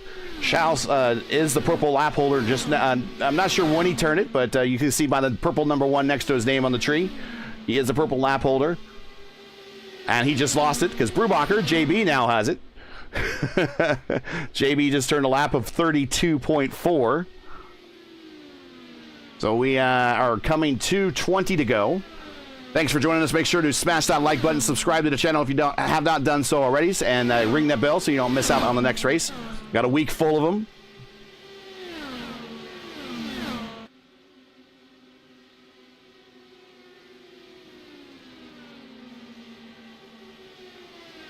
Once again, while we're watching these late stages, another shout out to 40 Racewear. Of course, our car leading the way here.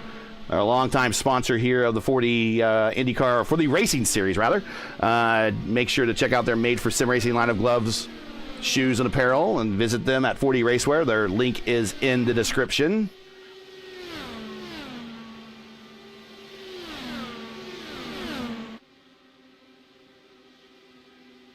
Let's do a real quick as we can through the field. The leaders are going to swap leads back and forth, so we're just going to consider that a given at the moment.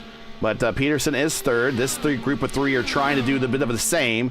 They're slowly eating into the lead, but not as fast as they probably would like at the moment, but we still have time. And this is Peterson, Stouffer, Edson, Santos. Santos with fans in the chat, shouting him out. He's in contention, top 5.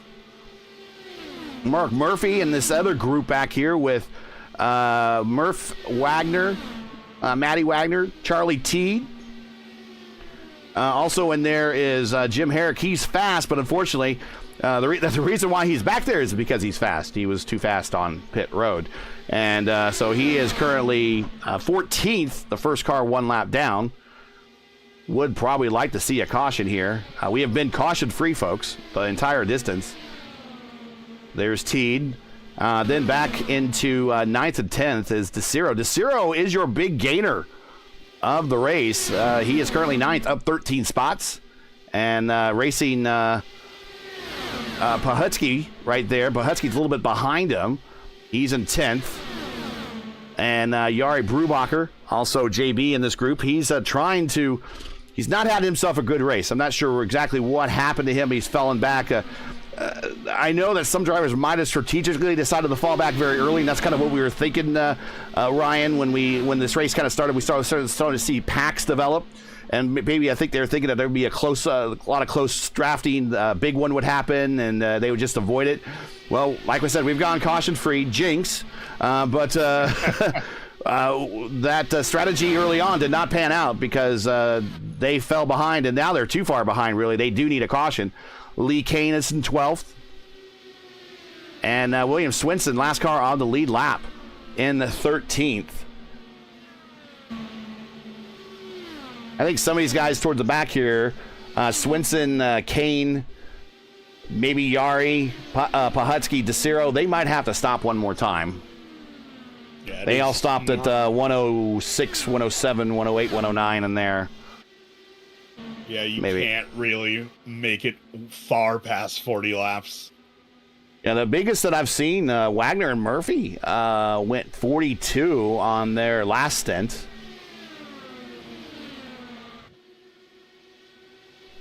But back up to the lead, there is Schaus. And just a reminder, bring up the points one more time. Schaus is your leader. He's tied Wagner, so Wagner is back losing ground in the points championship, even though he has a top 10 secured at least right now. He is 6th. Santos in the top 5. He might make some ground up here. Stouffer in the top 5, probably make up some ground. Jari Brubacher, JB right there. He is probably going to be suffering the most here. Charlie Teed up in the top 10, making some way. But that is your top 10. Rafi, you're in there, man. You're going to have to make the next race, though. You're going to probably fall out the top 10. We'll see. Oh, car to the wall.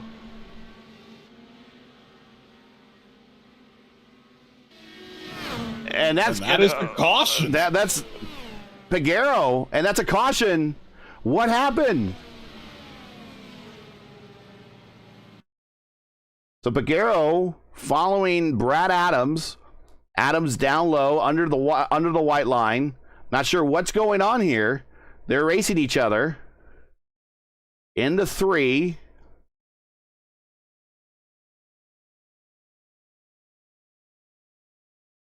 Oh, I think Pagero might have had, the way that his car took off, he might have had a mechanical. Yeah, looked like net code from heaven. Like, watch this. Or did possibly he lose a tire? Because I was expecting the steering wheel to make a... Check this out again. I was expecting the steering wheel to make a hard right, and it never did. He was turning left.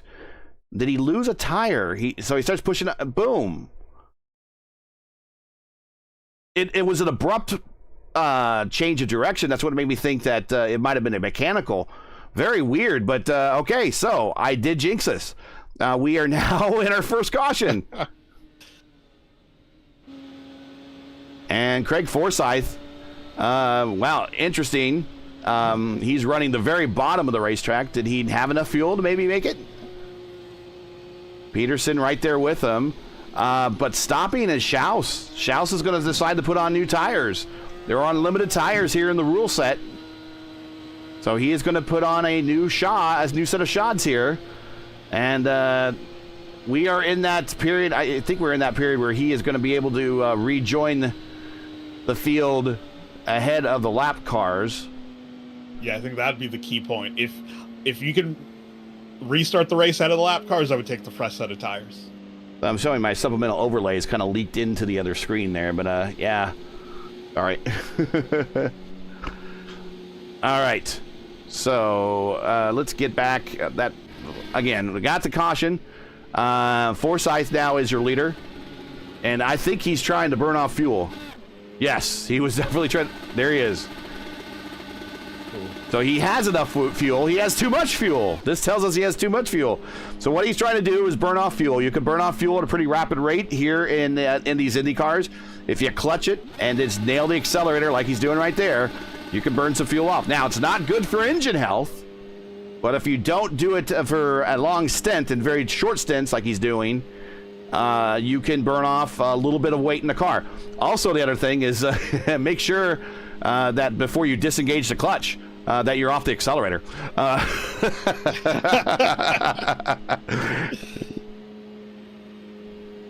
So lights are out on the pace car. Let's reset. We're going to have a sprint to the finish here. 10-lap sprint.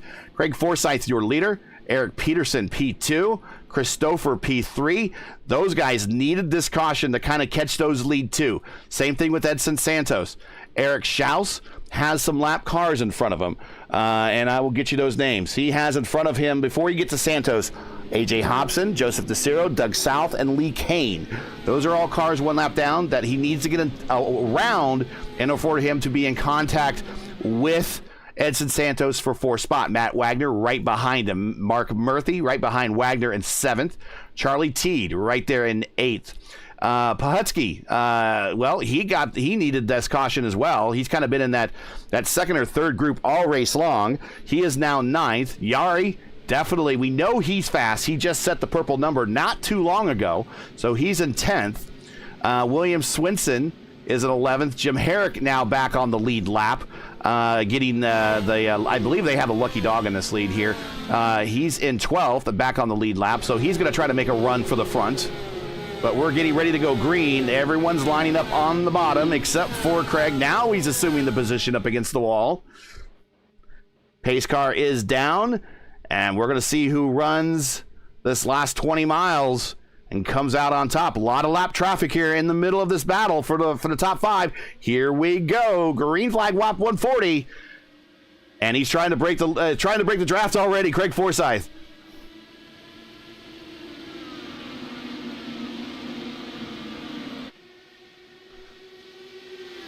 Schaus down to the bottom side, getting around Kane. Now he's going to get around to Ciro, and he's using the draft of Doug South, who went to the bottom. But now he gives him room on the bottom. He getting around South. He can't lose this lead draft. He absolutely cannot lose this lead draft. He needs to keep his foot in it. Wagner to the bottom, 4 wide, going into 1. Wagner's like, screw it, I got the position. Matty Wagner with the ballsy move with the lap traffic in the way. And Craig Forsyth to the bottom, protecting the IndyCar line. Eric Peterson up top. The Fuzzy's car is a lap car trying to stay out of the way. The 4 cars below him all on the lead lap. And Santos. He's to the inside. Is this going to be a caution? It's going to be a caution. I don't think it is. No, they did not throw the caution. He needs to tow that if he can. I don't think he's going to be able to drive it.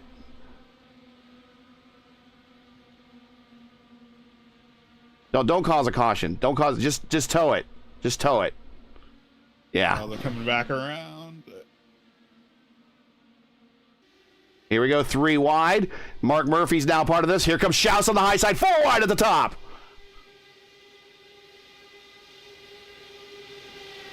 Oh, yes. What a formation. If Dark Horse needs a screenshot for future publicity shots, that is one of them right there. Murphy glued to the bottom, glued to the rear of Craig Forsyth. Murph all of a sudden not in this much of the third stint. Now all of a sudden is in this thanks to that caution. He's going to stay on the bottom. Peterson racing up top, doesn't have anyone to help him. Stouffer up top, doesn't have anyone to help him. And I think Schaus is going to go up to the top, go 4 wide again. Oh, we're one twitch away from a big one happening again, guys. 3 wide behind the leader, going into 3. Coming to 5 to go. Gotta be really aware of your surroundings, aware of your car. Oh, Matt Wagner, here he is. He's got to run on the top. Yeah, exactly. And listen to your spotter.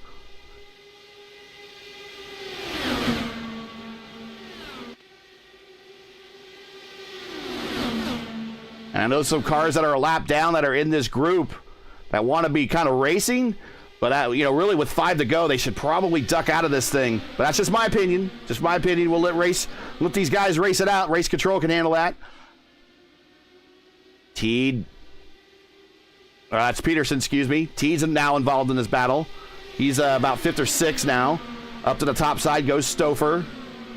I don't think anyone's going to really beat Forsyth at the bottom. We'll see this time by if Murph, with 5 to go, can get the lead at the line.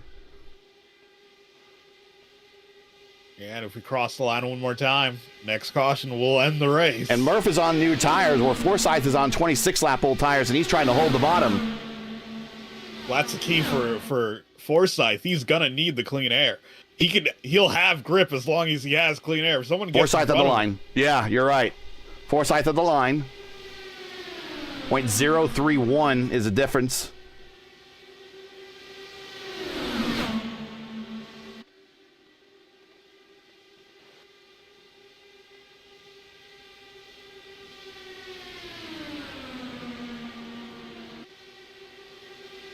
4 wide coming into 3 and 4.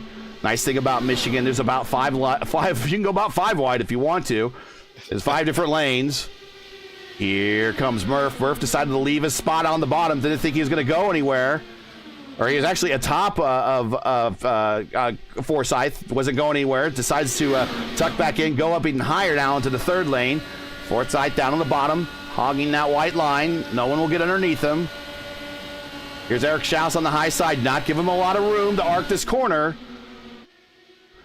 Oh, Stouffer slides up in front of Teed. Oh.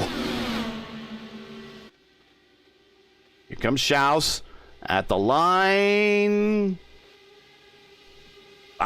They said Schaus at the line that time. Murph, no place to go. Thought about going between Schaus and Stouffer. 4 wide for the lead. 4 wide for the lead once more. Tell the Dark Horse guys, there's your screenshot right there for next year's thumbnail.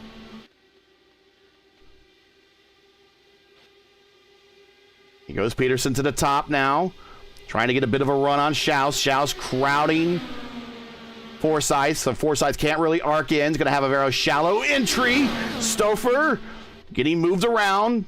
Probably a little buffeting wind going on in there. 2 cars a lap down in this group here. Hysong and who else we got a lap down? Hobson. South are involved in this one, but not involved for the win. Also, and Peterson.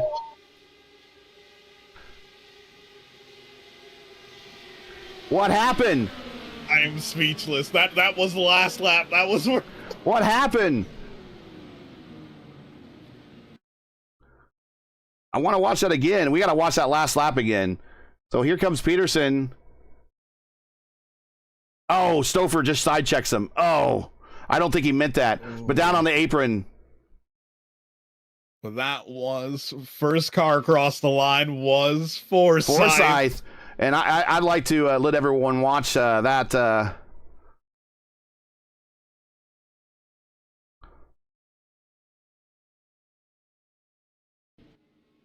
Actually, let's watch that last lap again. Just everyone watch it again. We were doing a lot of talking.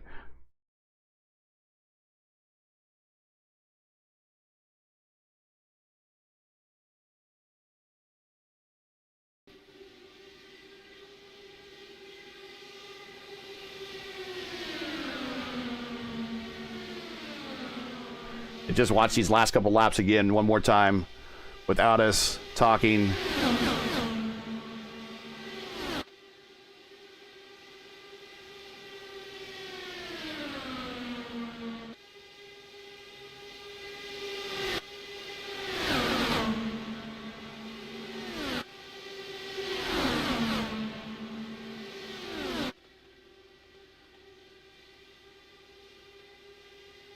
Okay, here's a white flag lap.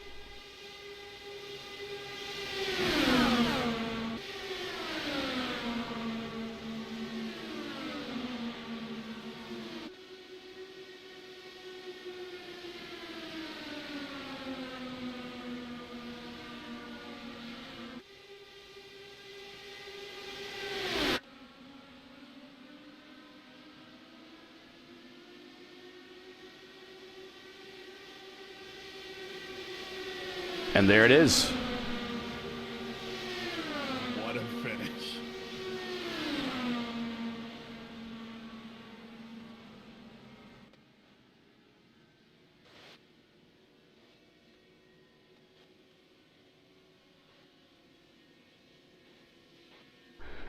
And so I think we got Stouffer that finished 3rd, so we'll get him up here first.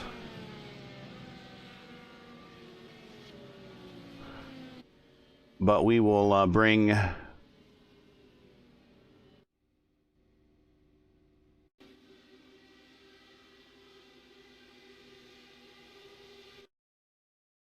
the slow-mo here first. And there we go. So we will bring up I just got one more time to do the final standings, and then we'll get into the interview room. That's just we were doing a lot of talking to make sure that everyone saw that finish. But once again, let's do the final standings here at Michigan.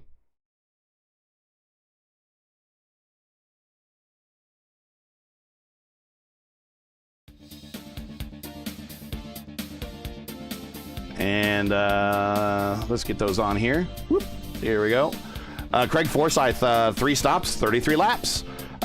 He's one of the few 3-stoppers, as we talked about. Eric Schaus, P2, Christopher, P3. There you see all of the margins. So Schaus loses, or Craig Forsyth wins by 0.016, and then Stouffer 0.060. So against very, very typical IndyCar racing at Michigan here is very, very close races, close finishes. Mark Murphy in a one-off here. Hopefully we'll see more of him. Led 31 laps. Maybe even improved the position there. And should be mentioned, Schaus improved 7 positions. But Murph finishes 4th. Wagner 5th. Teed 6th. Peterson 7th, getting sidekicked there at the end there, but he does cross the start-finish line.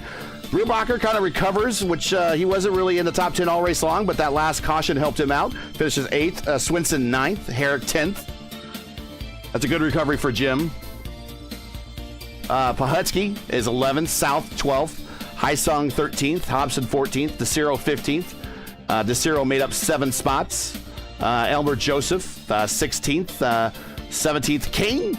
Pagero 18th. Santos 19th, unfortunately, with that late incident that he had. Brian Adams 20th. Gary Corley 21st. And Aaron Hobart 22nd.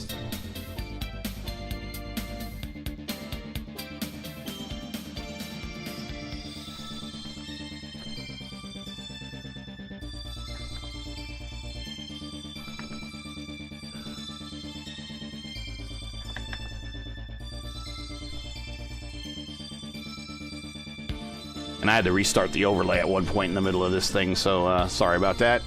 Anyways, let's get to the interview room.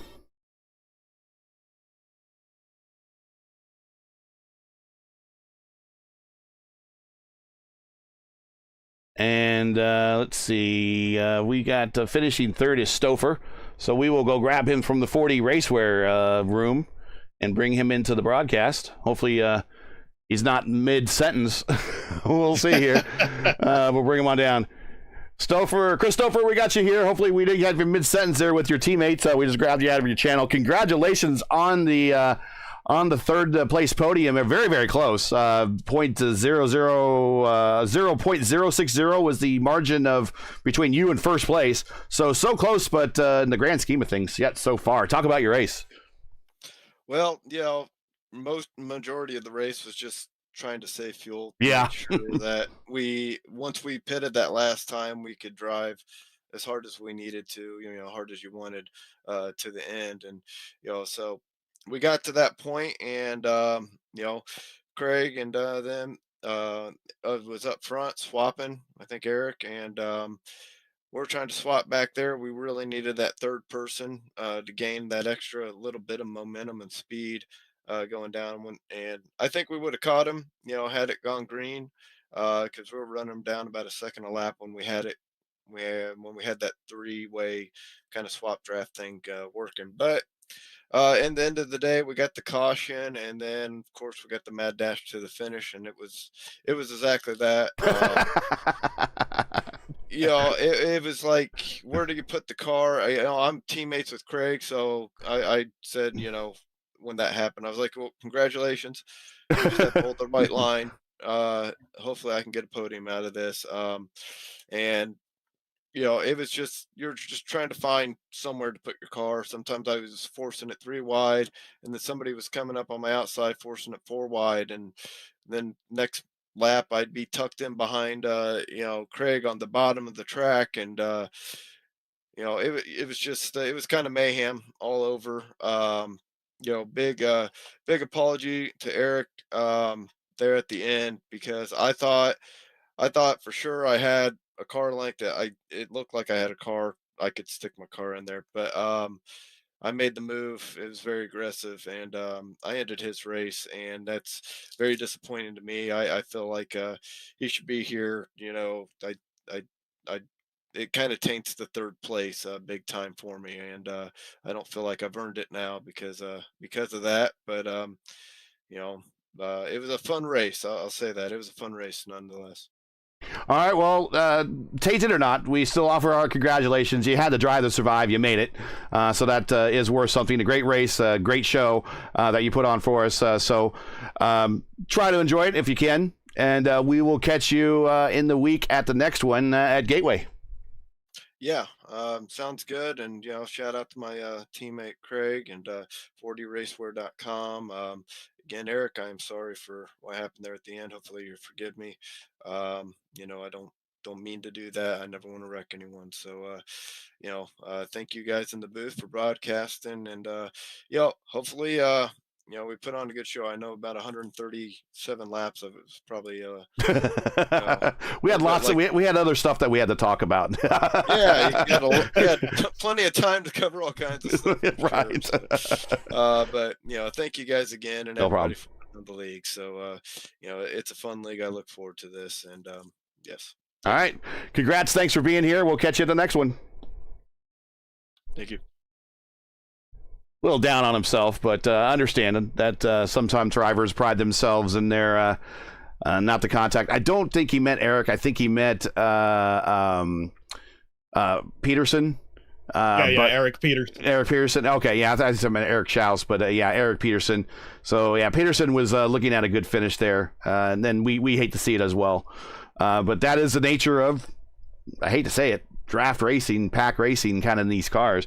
Let's bring down Eric Schaus. He's in his live stream channel, and we'll bring him down into the booth. Hey, Eric, I got you here in the booth with Gary and Ryan. Congratulations on the P2. You and Craig look like you really had the strategy going into this thing. You kind of were out there the longest on every single stint. You hit that number. So in that last stint after you guys came off pit road, you guys didn't have to save, while some other people kind of had to save. And then the caution came, and then the inevitable came with that big pack race fight to the end. I'm sure you didn't really want that. I'm sure you rather would have had it, you and Forsyth fighting it out the end, but you finished second nevertheless, and that's a good points day, because coming into this race, you were the co-points leader. Coming out of this race, you're going to be the leader. Yeah, it was a pretty good night. Like you said, it was fuel save for a lot of it. I think Craig and I were both in the same mindset. And I thought we had it there until that caution came out. I thought it was just going to be me and him. So I definitely would have preferred that, but it led to an exciting finish. So, I'll take that. I decided to gamble on tires there at the end. I figured I wouldn't drop too far. I heard a lot of guys in Discord talking about how they were going to take tires. So I figured, that might jump me up a couple spots if I go ahead and dive in. And sure enough, that worked out pretty well. I just didn't have quite enough there to hold Craig down and take the win. He earned it. Well, it's a pretty exciting show you put on for us. Even watching the strategy was pretty exciting as well. Any shout outs anybody want to say hi to? And then the points are out, and I'm going to look at the points here while you're doing that, and I'll let you know what the situation is when you're done with your shout outs. Well, yeah. Thanks to you guys in the booth. I look forward to watching the last 15 laps of this race. That was exciting. Thanks to the league for putting this on, all the admins. Thanks for the viewers out there. I appreciate it all. Well, you got it, and you are the points leader by 20 over Matt Wagner. Excellent. Right now, going into Gateway. So now we're in the part of the season where there's no more breaks. So the marathon is on. I hope you have your marathon legs ready to go, because it's a long haul. And right now you're in the best position, but still a long way to go. It is. I'm ready for it. All right.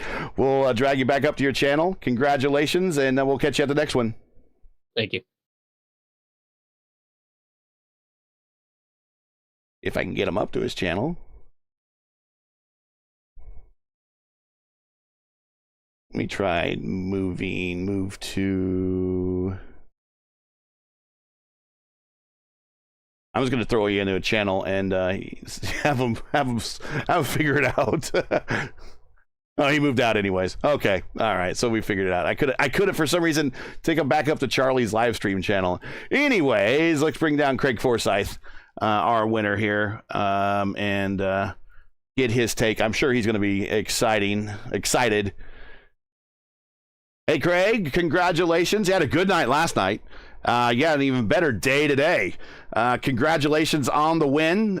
Slimmest of margins, but you know what they say at Michigan, if it's inches, it might as well be a mile. You are the winner. Congratulations. You're also, we were watching your fuel strategy. You had it pay off right the way you needed it to. So we were watching you all race long, seeing it develop, and if it was going to finish green, you guys were in the hot catbird seat, but unfortunately, it didn't come out that way, and you had to do the old shootout.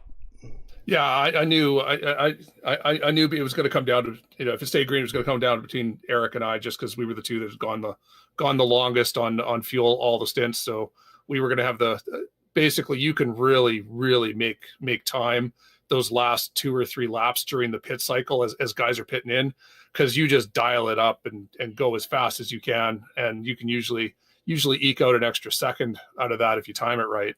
So coming out and seeing that Eric and I had the just over a second advantage, it was like, knew we needed to immediately start leapfrogging to maintain that. And I think they were catching us by hundredths, but who knows? Then the caution sort of negated all that, at which point it became protect the bottom time. And wow, I'm just watching everyone come across the line right now, and that was some tight racing. Yeah, I mean, you were not in the advantage spot being down there at the bottom with those old tires. I mean, you were at the disadvantage, and you just managed to hang on. And I mean, Schaus was racing you fairly, but he was giving you no room on corner entry. I mean, all your turns into 3 and 4 coming down the backstretch were pretty shallow. I mean, were you worried about those tires lasting, being able to get you to that win, or did you think that Schaus would eventually just wear you out and take you on the top side and kind of eke you out at the line? Actually, the tires had not been bad the whole stint. I think we could have run the entire race on the same set of tires. Wow. But my worry was someone setting up a big run. I figured Chris back in third, those guys back there, anyone who got given the room to set up a 2-car draft run would have the momentum coming into 3 to slingshot around. So it was basically on the bottom, you're trapped. There's nothing you could do. You just got to hope that doesn't happen to you. And luckily, no one, with everyone fighting and scrambling for the positions. I think if there had been a couple guys in a row on the same team, working with each other, they could have totally set up a slingshot around the outside coming down the back straight, which I would have been, helpless to prevent. They would have been able to go around me on the outside and drop down coming out of 4. But luckily that did not happen. So heck yes, we got to do a burnout. Well, and speaking of teams, a good team day, first and third, and at one point you and Chris and Jim were kind of all part of the lead pack, and it was kind of the 4D guys leading the way while everyone else was kind of following. So Jim looks like he might have sped coming to pit road, but he recovered pretty nicely to 10th. So in terms of a team day, not too bad. All 3 of you guys in the top 10. Yeah, it's coming into on the first pit cycle. I think it was Gary clipped the grass coming into pit lane, and he because once he hit the grass, he couldn't brake in time, and he ended up rear-ending me. So I had to burn my fast repair at that point. Luckily, just like he basically smacked my back end, broke my suspension, but the car still was able to keep going in a straight line. I had the wheel at like 45 degrees, but still. So I was able to get to my pit box. But after that, I think he hit Charles, and then that caused Jim to speed.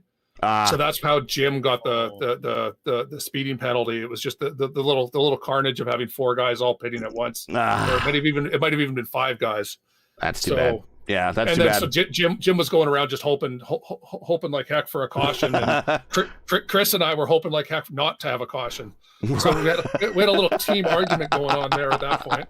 But Jim got what he wanted. He got the caution, but it was too late at that point. Team owners typically get what they want eventually after a while. He just didn't have the laps. With only 9 laps left to go, and there wasn't enough time to get through the pack. Well, congratulations on the win. This is let me look here at the point standings. You are now up to 7th. You gained 10 spots with the win. It is only your second start in the series, so I know you kind of got some other things going on. So, hey, man, a couple more of these, you'll be right in the thick of it. But shout outs, anybody you want to say hi to before we let you go? No, yeah, I got really lucky. The previous league I was in, the race ended with 2 minutes to go in qualifying. It was literally I just as fast as I could possibly load up this session to get into it. So that was lucky on that part. No, I got to thank Jim over at 40 Racewear. I mean, it's sponsor for the car. Great guy. I mean, we had Chris and Jim and me all in the chat there talking the whole race, going through strategy, going through fuel, working on fuel numbers, and that's the type. We were basically throwing fuel numbers back and forth at each other, trying to figure out when the best time was to pit. So it's good to have those guys to discuss your pit strategy and make sure that you're not missing something. When you're going through those type of calculations, when you're in the race, and it's a lot harder to be your own crew chief when you're also having to focus on driving the car. Right. How'd you finish in the race before? Well, after I crashed on lap 1, okay, and my 5 minutes of repairs. Okay, all right. Say no more. So this is a much better result. I was about to say, you're coming off a doubleheader, but you kind of came off a doubleheader. But the first one might as well have been a rain delay after after wrecking up for wreck 1 or lap 1. But at least your night ends a lot better. Let's put it that way. Yeah. I could say the one saving grace was that I only took myself out, and it was completely my fault. And so when I turned my brain off at a road course, I really turned my brain off at a road course. That's all I can say. All right. Well, congratulations. You guys with 40s or 40 Racewear are a good group of guys in the squad. So we always like seeing you guys do well. We like seeing Jim and his team do well as well. They've been the big supporters of right here at Race First and the league. So much congrats to you guys. And we'll maybe see you at the next one. Maybe not. Depends on how you end the race before. Exactly. Although if it's the league I'm thinking of, I don't think you guys have any more conflicts between now and I think that's it. Nothing till May. Maybe we'll see you at the next one at Gateway, which Gateway is giving me PTSD for all weekend long because I've called 4 races there this weekend, and I have a 5th race I need to call at Gateway on Tuesday, and then there's a 6th race, which is this coming next Sunday. So I've had my fill of Gateway. I'm kind of tired of it right now. I don't know, Gary. I seem to have good luck at Gateway, so I'm looking forward to it. There you hear it. So he's looking forward to next week. Craig Forsyth with the win. Congratulations, sir. Thanks, man. Thanks, Gary. Thanks, Ryan. And he says exactly what I say about Gateway, Ryan. I hate Gateway too, and I got 2 career wins there. I can't figure it out. I got my first career win at Gateway, but I've also walled Flynn Lazier at Gateway. It is up and down. Oh, the kid of Buddy Lazier. All right, well, we know him on the IAR team. I'll put in a good word for you, and he'll forgive you. But so this season now, Santos wins the first race at Kansas. Schaus wins at Pocono, and last week at Homestead. Christopher wins at Iowa. Craig Forsyth wins at Michigan. So we're 5 races, 4 different winners, 1 repeat with Schaus winning at Pocono and Homestead. Next week is Gateway. Unfortunately, this is the last time we're together for the rest of the season, unless the Catalyst has an issue between now and the end of the season. Your thoughts on the early part of this season? What do you think of this league? And what do you think of Gateway with these cars going forward, since you seem to be a bit of a Gateway expert as well? It is an interesting mile oval. Obviously, famously egg-shaped. DW12 there, I've never raced this car there. But with the amount of downforce these cars produce, it should be an entertaining race. Considering that I won't be in the box next week, I might be in the race next week. Oh, you're hearing it here. Ryan Eric King might actually bring the car out of the holler. All right, well, we'll see. I'll welcome it. Of course, since you called Race First Races, you're eligible to put the Race First logo anywhere on the car you want. So, ooh, I'll keep that in mind. It'll be if you have an empty sponsor slot somewhere. I know you have lots of people sponsoring you. Oh, but I can't wait. It's either I'll be on track or I'll be watching, but I'll definitely be around. Well, next week is Dynasty as well, so it's going to interrupt with another wrestling point of view, pay-per-view, but we could survive. We just don't look at Twitter for the next hour while we do the race, you know. yeah, it's possible. Well, we hope to see you in the lineup, but man, thanks for being the super sub for the early part of this season. The Catalyst Andrew Wood will be joining me again next week, but special thanks to you, man. Can't do it without you. Thanks a lot. Oh, no problem. Always love being on. So that's it for today. Once again, your podium from Michigan, Greg Forsythe with the narrowest of all wins. But like I said, when you win here at Michigan by a few tenths, you might as well be by a mile or more, because that's sometimes as close as far as they're going to be. So he is your winner with the difference of victory, a .016 over second place Eric Schaus, and .060 over Chris Stouffer and third. Join the Catalyst, Andrew Wood and myself again next week for round 6 of the Dark Horse DW12 series as the teams and drivers head to Gateway. Coverage begins, of course, around 8 o'clock Eastern PM. Yeah, excuse me. If I told you I cannot talk today, man. 8 p.m. Eastern time. Of course, that's 8 p.m. Eastern. As always, you can find everything here on YouTube at youtube.com/RaceFirst. Now, as you know, the YouTube algorithm game is not easy, so please help support RaceFirst with the weekly grind and leave a comment below and let us know your thought of tonight's race. And we want to thank everyone that showed up in the chat today. It's been a very active chat. We thank you very much. And if you enjoyed tonight's coverage, support us by smashing like in the video. So very simple, guys. Just a thumbs up if you can already. And we know that there's a lot of you that are watching that aren't subscribers. There's about 40% of you. So all you do, click the subscribe button, turn it gray, click the bell. We'll let you know when the next race is. Easy peasy, just like that. That's all you need to do. It's free. We're not even charging for it. It's free. Do it. But we keep your browser set here for the most in-depth IndyCar knowledge on all of iRacing. Race First, we know what Indy means. Dark Horse DW12 series is helped brought to you by 4D Racewear and their race-winning car today. They finished first and third on the podium. 4D Racewear. Check out their line of made-for sim racing gloves, shoes, and apparel. In order to finish on the podium here at Dark Horse, you need to be wearing 4D gear. That's how it is, right?